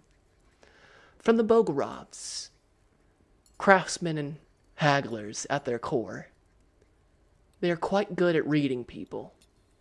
You learn cunning insight by spending 10 downtime days learning from the Moslaveriks. No, the Moslaveriks. You may invoke at any point in the future their insights. You are granted advantage in all attack rolls made during this turn. Remove this ability once you have used it, or spend 10 downtime days to learn it once more. But effectively, by learning from the Bogorovs, you cannot be tracked except through strong magic. And through the Moslaveriks, you gain advantage on all attack rolls for the turn, with no downsides. Yes, I learned both. I will spend all downtime days, yeah. Sorry. Just fine. During this time, should you all... is anybody choosing not to spend their downtime days on these abilities? I guess is a better question. Is this something that we can learn at any time or only because we are currently with them? You have to visit the Vistani. I will say... you may learn these abilities. Once you've spent the initial 10 downtime days, you'll only need to spend the cost to regain it. So if we have an adventuring day and you want to use your cunning insight and then spend the 10 downtime days, I will say you'll need a short rest to do so. But you may gain that as many times as you take short rest and spend the allotted downtime days, learning their knowledge and making it your own.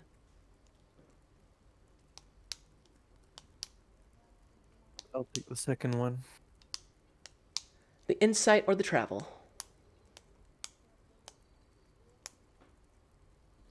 Uh, not the one where you can't be tracked. The other one.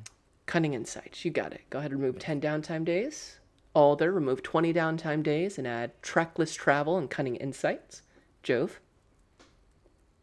Yeah, he's just gonna do the trackless travel. Gotcha. So then I could, just thinking out loud here, then reload that 2 more times. Essentially, is what you're saying. Indeed.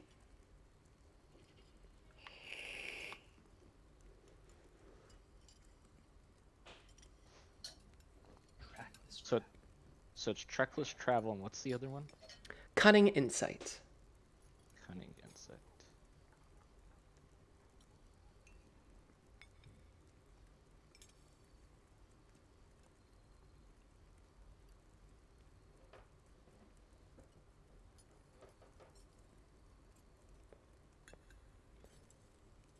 As we end this session and enjoy our page turn moments,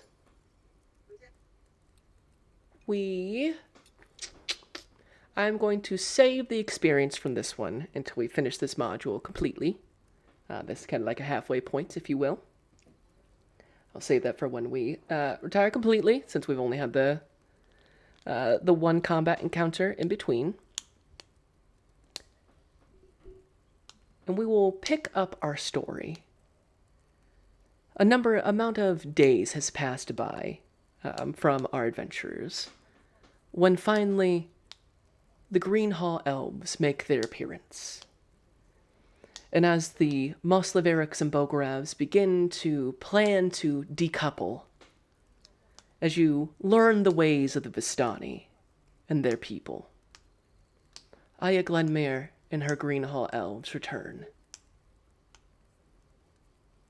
to ask of your aid and to share your knowledge. And we will return to that meeting next time. Let us say goodnight to chat. Good night, Jay. Good night, Night, chat. chat. Good night, chat. Thank you very much for being here. Next week, we will be doing a nooners. We will be playing at noon instead of our afternoon time. I hope that you all can make it. It is always lovely having you here. Evelyn, great commentary on this one. Hilarious. And as always, peace in the Middle East. Much love. Till next time.